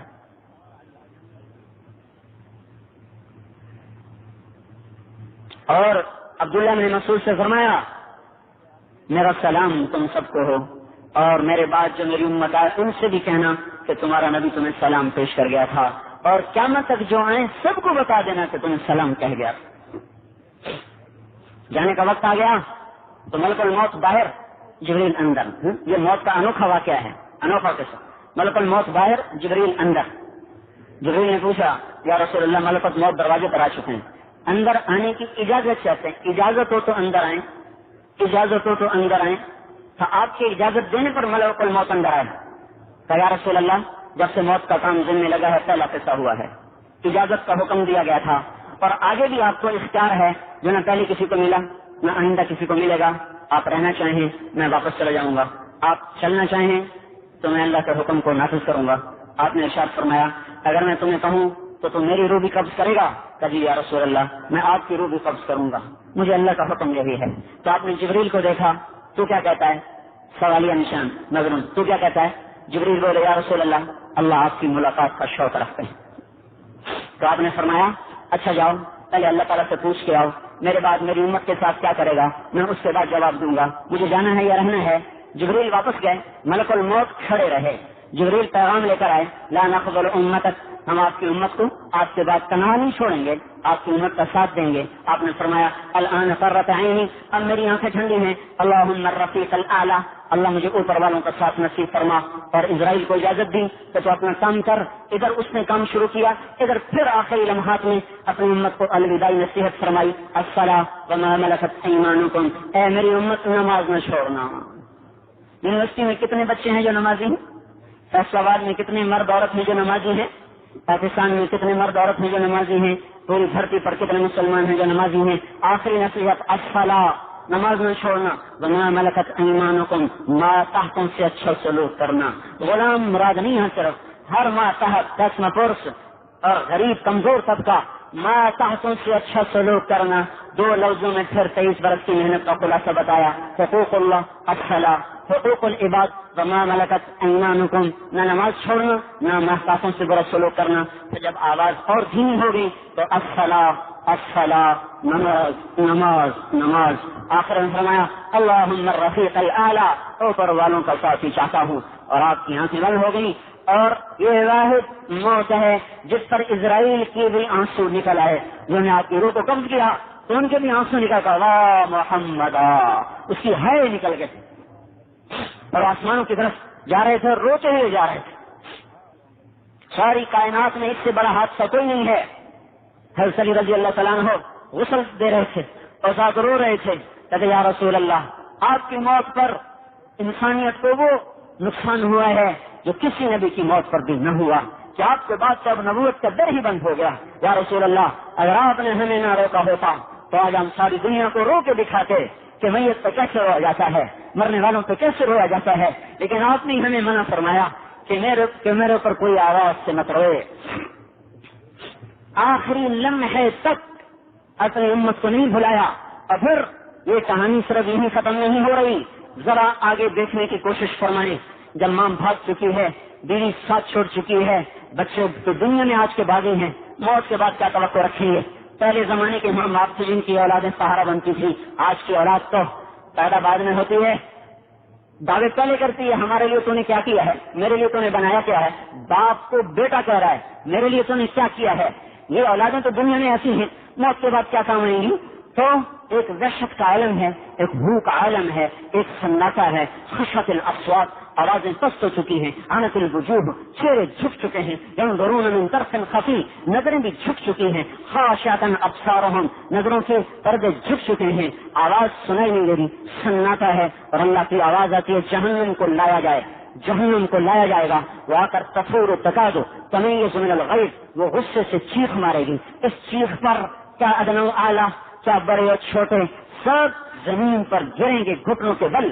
اور ہر نیک و بد، صالح و طالع، نبی اور رسول کے ہاتھ جو اٹھیں گے، یا رب نفسی نفسی، یا رب نفسی نفسی، یا رب نفسی نفسی. کیا آدم، کیا نوح علیہ السلام، کیا داؤد اور سلیمان علیہ السلام، کیا ابراہیم اور یعقوب علیہ السلام. ابراہیم علیہ السلام کہیں گے یا اللہ تیری میری دوستی کا واسطہ، نفسی نفسی، میری جان بچا لے، میں کسی کا سوال نہیں کرتا. یعقوب علیہ السلام نفسی نفسی، یوسف علیہ السلام نفسی نفسی، اسماعیل علیہ السلام نفسی، یوشع ایوب علیہ السلام نفسی نفسی. اور سارے انبیاء، عیسیٰ علیہ السلام، یونس علیہ السلام، یحییٰ، زکریا، دانیال، الیاس، ذوالکفل، یوشع اور سارے کے سارے انبیاء یا رب نفسی نفسی، یا رب نفسی نفسی. عیسیٰ علیہ السلام کہیں گے یا اللہ میں آج آپ سے اپنی ماں مریم کا بھی سوال نہیں کرتا، نفسی نفسی، میری جان میری جان. اس سارے محشر کے مجمع میں ایک طرف ایک ہستی کھڑی ہوگی جس کی جھولی اللہ کے عرش کی طرف پھیلی ہوگی، اور ان کا نغمہ سب سے جدا ہوگا. وہ کہہ رہے ہیں یا رب امتی امتی، یا رب امتی امتی، یا رب امتی امتی. کس کو بھلائے بیٹھے ہیں ہم، کس کو بھلا دیا؟ کیا ظلم ہوا اس دھرتی پر؟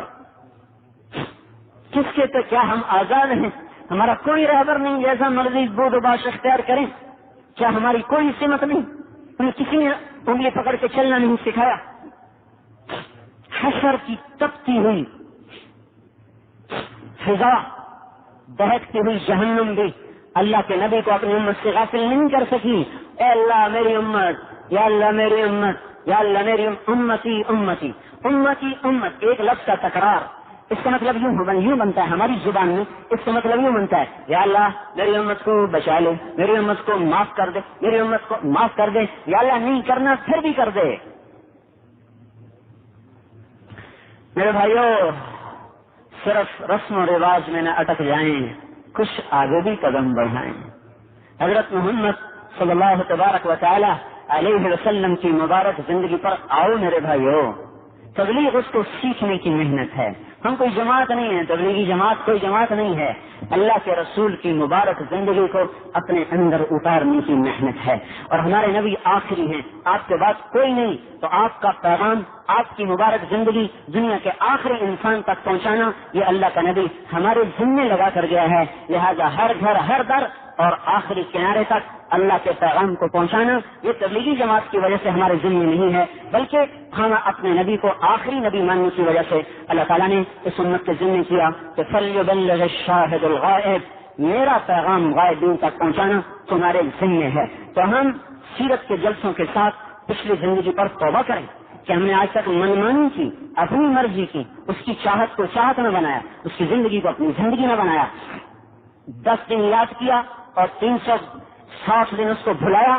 اس سے ہم توبہ کریں کہ یا اللہ ہمیں معاف کر دے، وہ ہوگا جو تو چاہتا ہے، وہ ہوگا جو تو چاہتا ہے۔ اللہ کی چاہت اس کے نبی کا طریقہ ہے، آپ کے سانچے میں ڈھلنا اور اس کو لے کر ساری دنیا میں پہنچانا اور پھیلانا، دنیا کے آخری انسان تک پیغام توحید پہنچے۔ یہ یونیورسٹی کے بچوں کے ذمہ ہے، بچیوں کے ذمہ ہے، مردوں کے ذمہ ہے، عورتوں کے ذمہ ہے، دیہاتیوں کے، شہریوں کے، تاجر کے، زمیندار کے۔ یہ کوئی جماعت نہیں الگ کہ جس کے لیے ہم بستر اٹھا کے بھاگے پھر رہے ہیں، یہ ہمارے اوپر فریضہ عائد کیا گیا ہے۔ اور اللہ تعالیٰ نے جیسے قرآن کو بچایا، اپنے نبی کی زندگی کو معجزے کے طور پر محفوظ رکھا، تاکہ قیامت تک ہم اللہ کے نبی کی ایک ایک ادا دنیا کی طرف منتقل کر سکیں۔ نہ قرآن میں کوئی چیز بدل سکا کوئی، نہ قرآن میں کوئی چیز چرا سکا کوئی، نہ قرآن میں کوئی بدل سکا، نہ تحریف، نہ تبدیلی، نہ کمی، نہ زیادتی۔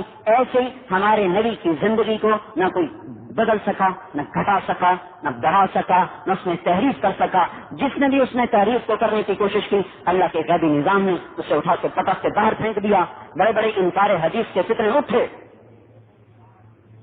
خود اللہ کے رسول نے فرمایا ایک زمانہ آئے گا پیٹ بھرا ہوا آدمی کرسی پہ پاؤں رکھ کر کہے گا کوئی ضرورت نہیں ہمیں کسی کے بول کی، ہمیں صرف قرآن کافی ہے۔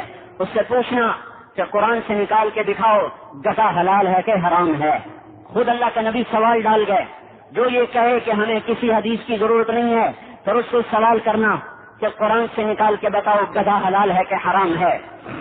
انی احللت کما احل اللہ وحرمت کما حرم اللہ، جیسے اللہ نے حلال چیزیں بنائی میں نے بھی اپنی شریعت میں بتایا، جیسے اللہ نے حرام بتایا میں نے بھی حرام بتایا۔ احل حلالا وحرم حراما وسن سننا وحد حدودا، حدود قائم کی، ترتیب بنائی، حلال بتایا، حرام بتایا، حد بندی قائم فرمائی، اس پر چلنے کے کا ارشاد فرمایا۔ اور پھر یہ فرمایا ترکتکم علی محجۃ بیضاء، میں تمہیں روشن شاہراہ پہ چھوڑ کے جا رہا ہوں، لیلھا کنہارھا لا یزیغ عنھا الا ہالک، جو اسے چھوڑے گا ہلاک ہوگا۔ یہ وہ راستہ ہے جس میں رات کا گزر کوئی نہیں ہے۔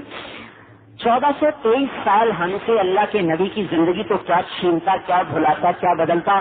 جن بکریوں کو دودھ دہ کر اللہ کے نبی کے گھر میں پہنچایا جاتا تھا، ان بکریوں کے نام بھی ہم سے زمانہ نہیں چھین سکا۔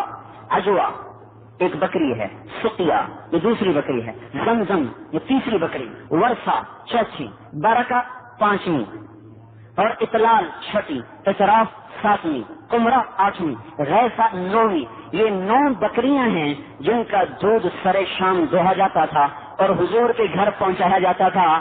ہم تو بکریوں کو حفاظت کے لیے بیٹھے ہیں، ہم حضور کی زندگی کو کیسے گم کر سکتے ہیں؟ جن گھوڑوں پہ سواری فرمائی ان کے نام ہم سے زمانہ نہیں چھین سکا۔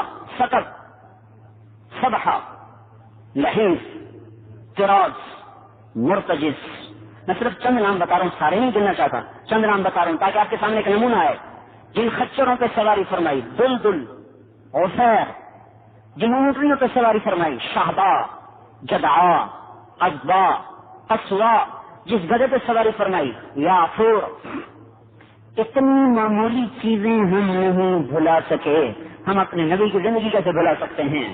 کوئی اٹھا کر کو دیکھے، کوئی چلنے کی نیت تو کرے کہ میں نے حضور صلی اللہ علیہ وسلم کے قدم بقدم چلنا ہے۔ تو اتنی تفصیل آج بھی زندہ موجود۔ جب تک سورج مغرب سے نہیں نکلتا کوئی نہیں اس امت سے اللہ کے نبی کی زندگی کو چھین سکتا، تعلیمات کو چھین سکتا۔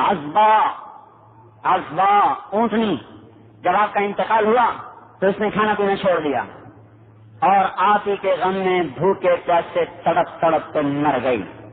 یافور گدھا، جب آپ کا انتقال ہوا تو وہ مدینے کی گلیوں میں پھر رہا تھا بے قرار ہو کر اور رو رہا تھا، اپنی آواز میں رو رہا تھا اور دیوانہ وار بھاگ رہا تھا۔ آخر چین نہ آیا اور ایک کنویں نے چھلانگ لگائی اور جان کی بازی ہار دی۔ کامل اکمل زندگی کا نمونہ بن کر آئے۔ ایک ایک ادا آپ کی محفوظ دوران گفتگو آپ نے دیکھا، میں آپ سے جب بات کر رہا ہوں تو کچھ میرے ہاتھوں میں ایک فطری حرکت ہے، ہر آدمی اپنے ہاتھوں کو ایک اپنے انداز سے حرکت دیتا ہے دوران گفتگو۔ ہمارے نبی پاک صلی اللہ تعالی وسلم جب مجمع سے گفتگو فرماتے تھے بیٹھ کر چوکڑی مار کر، تو آپ کے ہاتھوں میں جو حرکت ہوتی تھی فطری حرکت وہ یہ ہوتی تھی، یہ آپ بات فرما رہے ہوتے تھے، یہ ہتھیلی، یہ انگوٹھا، اس پر آپ یوں اپنے ہاتھ کہ ہتھیلی پر اس انگوٹھے کو اس طرح ضرب لگا رہے تھے اور آپ بات بھی فرما رہے تھے اور اس طرح بھی کر رہے تھے. یہ آپ کی ایک طبعی حرکت تھی جس کو جان نثاروں نے محفوظ کیا اور 1423 سال کے بعد ڈرے یونیورسٹی کے ایڈیٹوریم میں بتانے کا مجھے شرف حاصل ہوا. آئندہ بھی 14,000 سال بھی گزر جائیں تو یہ چیزیں کوئی نہیں چھین سکتا. پھر اس طرح کرتے کرتے کرتے آپ یوں ہاتھ فرماتے, یہ آپ کے ہاتھ کی دوسری حرکت اس طرح. اور جب کسی کی طرف اشارہ کرنا ہوتا تھا تو ایسے انگلی نہیں اٹھاتے تھے, پورے ہاتھ کا یوں اشارہ فرماتے تھے. اور جب اظہار تعجب ہوتا تھا تو آپ بات کرتے کرتے ہتھیلی کو یوں گھماتے تھے پورا اس طرح. یہ حرکت آپ کے اظہار تعجب. یہ اور جب آپ غمگین ہوتے تھے تو آپ اس طرح داڑھی کو پکڑ لیتے تھے, اس طرح پکڑے پھر سر پہ ہاتھ پھیرتے, پھر داڑھی پہ ہاتھ پھیرتے, پھر یوں ہو جاتے, پھر ایسے سر پہ ہاتھ پھیرتے, داڑھی پہ ہاتھ پھیرتے, پھر یوں ہو جاتے. یہ اس بات کی نشانی ہوتی تھی کہ اللہ کے رسول کسی غم میں مبتلا ہے. جب آپ خوشی میں ہوتے تھے تو یہ جگہ چمکتی تھی, اس سے پتا چلتا تھا کہ آپ خوش ہیں. جب غصے میں ہوتے تھے تو یہاں ایک رگ تھی جیسے حرکت کرتے تھے, اس طرح پھڑکتی تھی, اس سے پتا چلتا تھا کہ اللہ کے رسول غصے میں بیٹھے ہیں. عظیم الحامہ, آپ کا سر مبارک بڑا تھا. واسع الجبین, آپ کی پیشانی کشادہ تھی. رجل الشعر, آپ کے بال گھنگریالے تھے. ان فرقت عقیقت و فرق الا فلا, آپ کنگھی پیچھے کرتے تھے. حتی تناول و ترجل, سیدھی طرف سے بال پہلے سنوارتے, پھر الٹی طرف سے بعد میں سنوارتے. مانگ نہیں نکالتے تھے, نکل آئی تو ختم نہیں کرتے تھے, نہیں نکلی تو نکالتے نہیں تھے. نکلتی تھی تو درمیان میں ہوتی تھی, نہ ادھر ہوتی تھی نہ ادھر ہوتی تھی, درمیان میں سے آپ اپنی مانگ مبارک نکالتے تھے. جب کبھی نہیں نکلی تو تردد نہیں کیا, نکل آئی تو درمیان میں ہوتی تھی. کان کی لو تک آپ کے بال مبارک تھے. یجاب اور شارہ ہو شہمت اور ادنئی ہو اذا وفر, آپ کے کان کی لو تک آپ کے بال آتے تھے. کف اللحیہ, آپ کی داڑھی مبارک گھنی داڑھی, گھنی سینے پر ایسے پھیلی ہوئی گھنی داڑھی تھی. داڑھی اور سر میں 17 بال. طبعاً ایک مٹھ تھی, ایک مٹھ سے آگے گئی نہیں, نہ منڈائی نہ کٹائی. اسجل حواجب, آپ کے ابرو ایسے بھی جیسے قوس قزح میں گولائی ہوتی ہے, ایسے آپ کے ابرو اس طرح گول جیسے کسی نے گول کر دیے ہوں. من غیر قرن, یہاں بال نہیں تھے. بینہما عرق یجرہ الغضب, یہاں ایک رگ تھی جو میں پہلے بتا چکا ہوں, اس سے میں پھڑکتی تھی. اقن العرنین, آپ کا ناک ذرا بلند تھا, اونچا نہیں, بلندی کی طرف مائل تھا, آگے سے باریک, یہاں سے اٹھا ہوا. لہو نور یعلوہ, یہاں نور کا ایک حالہ تھا جو ایسے جگمگاتا رہتا تھا. مشرب اللون, یہ جگہ آپ کی گلابی رنگ کی طرف مائل تھی. سہل الخدین, گال برابر تھے, نہ ڈھلکے ہوئے نہ پچکے ہوئے, برابر تھے. آنکھوں میں کیا شان تھی. ادعج اشکل احور اکحل, ادعج اشکل احور اکحل اہدب, 5 صفات تھی آپ کی آنکھوں میں. ادعج, موٹی آنکھ, سیاہ اندر سے. احور, سفیدی بہت سفید. اشکل, لمبی آنکھ, اس میں سرخ ڈورے. اکحل, سرمگی آنکھ. اہدب, پلکیں دراز, آنکھ لمبی موٹی, سفیدی, سیاہ پتلی, اور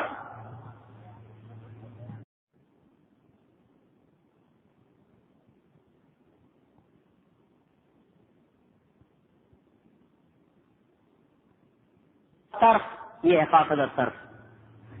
یوں دیکھتے تھے. شرم و حیا کی وجہ سے آپ مردوں میں بھی نظریں اٹھا کے نہیں چلتے تھے. تو ہمارے نوجوان کیا کر رہے ہیں؟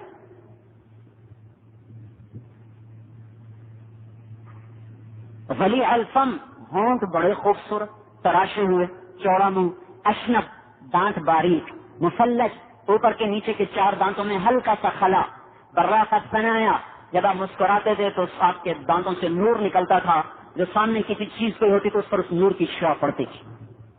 کبھی دیوار پہ آپ کے نور کی شعاعیں پڑتی تھی. براق الثنایا, یتبسم عن مثل اللؤلؤ المنضوم, آج آپ مسکراتے تھے تو لگتا تھا جیسے موتیوں کی لڑیاں باہر آ گئی ہیں.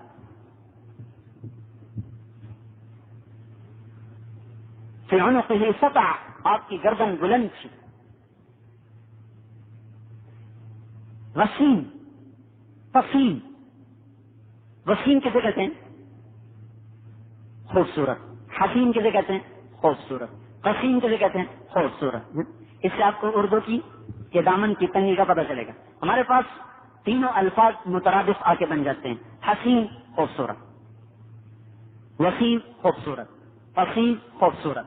عربی میں الگ الگ دلالت رکھتے ہیں. حسین خوبصورت، وسیم وہ خوبصورت جس کو جتنی دفعہ دیکھا جائے اتنی دفعہ اس کا حسن بڑھتا جائے. تو ہمارے نبی وسیم تھے، جب دیکھو پہلے سے زیادہ، جب دیکھو پہلے سے زیادہ. قسیم کیسے کہتے ہیں؟ پہلے ایک مثال سمجھو. اس فلاں کی آنکھیں بڑی خوبصورت ہیں. اس کا مطلب یہ ہے کہ جتنی آنکھ خوبصورت ہے اتنا ناک خوبصورت نہیں، اتنا ماتھا خوبصورت نہیں، اتنا باقی چہرہ خوبصورت نہیں. قسیم کیسے کہتے ہیں؟ جس کا ہر عضو اپنی جگہ پر حسن کا لازوال شاہکار ہو. قسیم، ادھر سے دیکھا ویسی، ادھر سے دیکھا ویسی، آگے دیکھا ویسی، پیچھے سے دیکھا ویسی، آنکھیں دیکھی وہ، کان دیکھے وہ، ہونٹ دیکھے، دان دیکھے، انگلیاں دیکھی، سینہ دیکھا، جسم کا ایک ایک عضو حسن کا بے مثال شاہکار. باذنن متناسقن سواء البطن والصدر، آپ کا جسم مضبوط گٹھا ہوا، پیٹ اور سینہ آپ کا برابر ہوتا تھا. یہ نہیں کہ پیٹ ادھر جا رہا میاں جی ادھر جا رہا، پیٹ اور سینہ آپ کا برابر ہوتا تھا.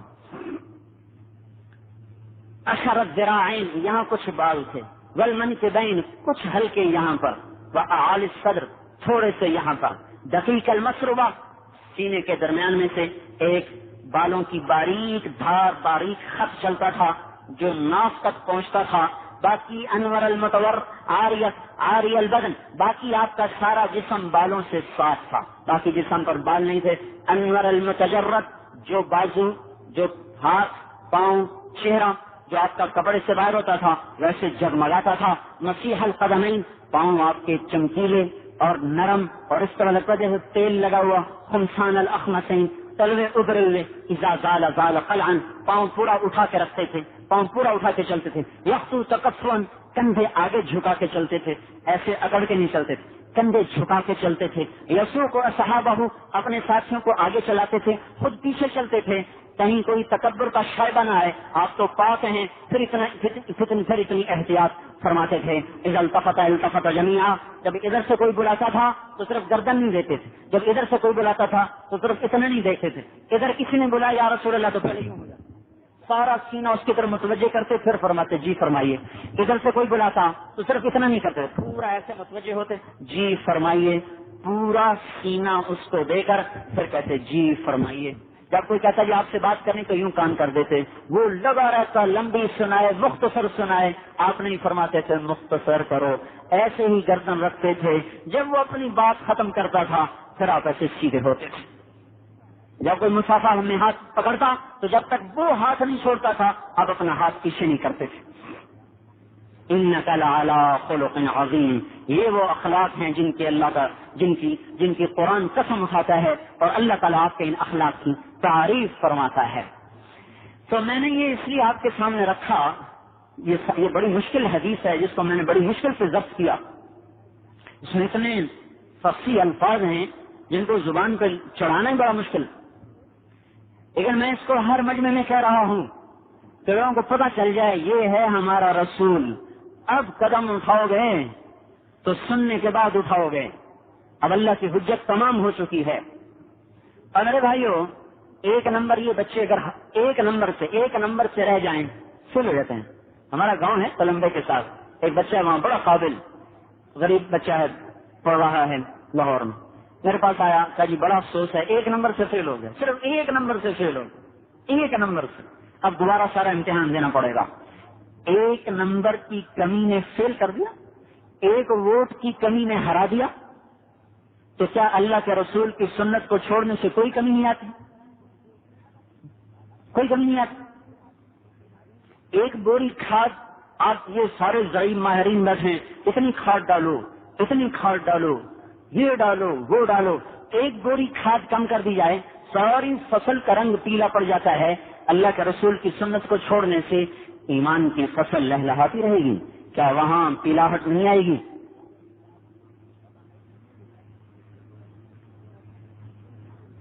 اس وجود سے نکلا ہوا طریقہ ہم چھوڑ رہے ہیں.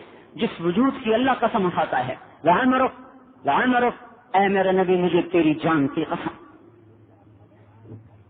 تو میرے عزیزو، اس کو رواجی محفل میلاد نہ سمجھیں اور رواجی سیرت النبی کا جلسہ نہ سمجھیں، بلکہ آج ہم جب اس ایڈیٹوریم سے نکلیں تو پچھلی پگڈنڈیوں کو بھلا کر اپنے محبوب کی روشن شاہ راہ پر چلنے کا عزم کریں، اس کی محبتیں یاد کریں، اس کی وفائیں یاد کریں، اس کا رونا دھونا یاد کریں، اس کا تڑپنا یاد کریں، اور اپنی جفا کو دیکھیں۔ اتنی جفا ماں باپ سے کرتے ہیں، ماں باپ اٹھا کے باہر نکال دیتے۔ ہم اس کی وفا یاد کریں جو اپنی امت کے ظالم کے لیے بھی رویا، چور کے ہاتھ کٹے اس کے آنسو نکلے، اور جو لائے تھے نا ان کو پکڑ کر ان سے فرمایا اب تیری آنکھیں ٹھنڈی ہو گئیں، اب تیری آنکھیں ٹھنڈی ہو گئیں، ہاتھ کٹوا دیا۔ کہنے لگے یا رسول اللہ آپ نہ کاٹتے، کیا یہ کیسے ہو سکتا ہے؟ شریعت کی حد کو میں توڑ دوں، یہ کیسے ہو سکتا ہے؟ لیکن تم یہ نہیں کر سکتے تھے کہ میرے تک نہ لاتے، آپس میں سمجھا بجھا کے معاملہ ختم کر دیتے۔ تو آج ہم نئی زندگی کی ابتدا کریں، پچھلی پر توبہ کریں۔ اللہ تعالیٰ کے ہاں توبہ کا دروازہ شکر ہے کھلا ہوا ہے، اگر وہ توبہ کا دروازہ رکھتا ہی نہ تو ہم کہاں جاتے؟ ہم تو برباد ہو گئے تھے، فنا ہو گئے تھے۔ اس نے فضل فرمایا، توبہ کا دروازہ کھلا رکھا، اور اس سے بڑا فضل فرمایا کہ جب ٹوٹ جائے پھر آ جاؤ، پھر قبول ہو جائے۔ یہ اس سے بھی بڑا احسان فرمایا۔ اللہ تعالیٰ لمٹ ہوتی 3 دفعہ کے بعد قبول نہیں، 100 دفعہ کے بعد قبول نہیں، 1000 دفعہ کے بعد قبول نہیں، تو بھی ہم برباد ہو گئے تھے۔ اللہ تعالیٰ نے فرمایا ما لم یغرغر، جب تک تیرے گلے کا گھنگرو نہیں بولتا تیری توبہ کا دروازہ کھلا ہوا ہے، جتنی دفعہ کرے گا میں معاف کر دوں گا۔ ان استقالنی عقلت له، ان استقالنی عقلت له، یہ سٹینڈ ٹوٹ جائے نا تو اس کو جوڑ لگائے جائیں، وہ جوڑ نظر آئیں گے، چاہے اوپر پینٹ بھی کر دیا جائے، ریگ مارو پھر بھی جوڑ نظر آئے گا، یہاں سے ٹوٹا، یہ ٹوٹا، یہ ٹوٹا، یہ ٹوٹا، یہ ٹوٹا۔ ان استقالنی عقلت له، اللہ تعالیٰ فرما رہے ہیں تو توبہ کر کے آ جا، میں نے قبول کر لی، پھر وہ ٹوٹ گئی تو پھر آیا، میں نے پھر قبول کر لی، پھر ٹوٹ گئی تو پھر آیا، میں نے پھر قبول کر لی۔ پھر تجھے شیطان کہے گا ایسی توبہ کا کیا فائدہ، یہ توبہ کیا توبہ؟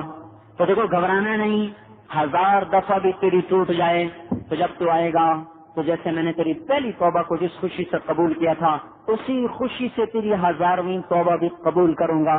عقلت له، اور اس پر اپنی رحمت کا ایسا پینٹ چڑھاؤں گا کہ میرے فرشتوں کو بھی نہیں پتا چلے گا یہ 1000 دفعہ ٹوٹ چکی ہے، انہیں بھی پتا چلے گا پہلی ہی توبہ ہے، کوئی جوڑ باقی نہیں چھوڑوں گا۔ قارون زمین میں جا رہا تھا اور موسیٰ علیہ السلام کہہ رہے تھے پکڑو، زمین کو کہہ رہے تھے پکڑو، وہ کہہ رہا تھا معاف کرو، وہ کہہ رہے تھے پکڑو، وہ کہتا معاف کرو، وہ کہتے پکڑو۔ جب سارا زمین میں دھنس گیا تو اللہ تعالیٰ نے فرمایا موسیٰ بڑا سخت ہے تیرا دل، ایک نہ سنی تو نے اس کی، میرے عزت کی قسم ایک دفعہ مجھ سے معافی مانگتا میں معاف کر کے باہر نکال دیتا۔ آج کے تو کافر بھی قارون سے اچھے ہیں، یہ تو سارے حضور کے امتی بیٹھے ہوئے ہیں، اور ابھی تو یہ سارے نرسری بیٹھی ہوئی ہے، ابھی درخت تو بڑے تھوڑے نظر آ رہے ہیں، یہ تو ساری نرسری بیٹھی ہوئی ہے، ابھی کونپل ہری ہے، ابھی مڑ سکتی ہے، ابھی اس کو جس رخ پر بھی ڈھالیں گے یہ ڈھل جائے گی۔ میرے عزیزوں میرے بھائیوں، یہاں سے نکلو، توبہ کر کے نکلو، اللہ کو راضی کر کے اٹھو کہ یا اللہ بس آج کے بعد وہ ہوگا جو تو چاہتا ہے، اور اس کی چاہت اس کے نبی کا طریقہ ہے۔ آج کے بعد ہم تیرے نبی کی زندگی کو اپنائیں گے اور اپنی ہر خواہش کو تیرے نبی کے حکم پر قربان کریں گے۔ اس کی تو سارے نیت کر لی، ٹھیک ہے نا بھائی، کر لی نا سب نے نیت؟ اب بھائی اس کے لیے وقت بھی لگانا پڑے گا، یہ صرف کہنے سے نہیں ہوگا، اس کے لیے جماعتوں میں پھرو اور جا کر اپنی توبہ کو پختہ کرو، پکا کرو۔ توبہ ایسے نہیں پکی ہوتی، ماحول چھوڑنا پڑتا ہے۔ بنی اسرائیل بخاری شریف کی روایت، ایک آدمی نے 99 قتل کیے، ایک آدمی سے پوچھا میری توبہ ہے؟ میں نے کہا تیری کیسے ہو سکتی ہے، 99 تو نے قتل کیے؟ تو کہنے لگا پھر یہ ادھورا عدد ہے، 100 تو پورا کروں، اس کو بھی اڑا دی، 100 پورے کر دی۔ پھر ایک عالم سے پوچھا میری توبہ ہے؟ کہ بیٹا توبہ کا در کون بند کر سکتا ہے، لیکن توبہ کے لیے پختگی شرط ہے، پختگی کے لیے ماحول کا بدلنا شرط ہے۔ تیری بستی برے لوگوں کی بھری ہوئی ہے، تو یہ بستی چھوڑ، فلاں بستی جا، وہاں نیک لوگ رہتے ہیں، وہاں جا، تیری توبہ پختہ ہوگی، اللہ معاف کرے گا۔ کہ مجھے منظور ہے گھر چھوڑنا، میری توبہ پکی ہو جائے۔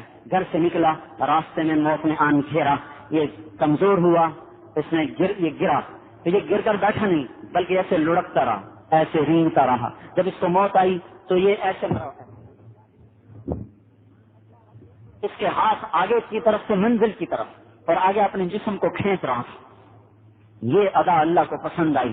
اللہ نے ایک اس پر ڈرامہ قائم کیا، ایک کہانی قائم کی تاکہ ایڈیٹوریم میں سنائی جا سکے ہزاروں سال کے بعد. جنت کا فرشتہ بھی بھیج دیا، دوزخ کا بھی بھیج دیا.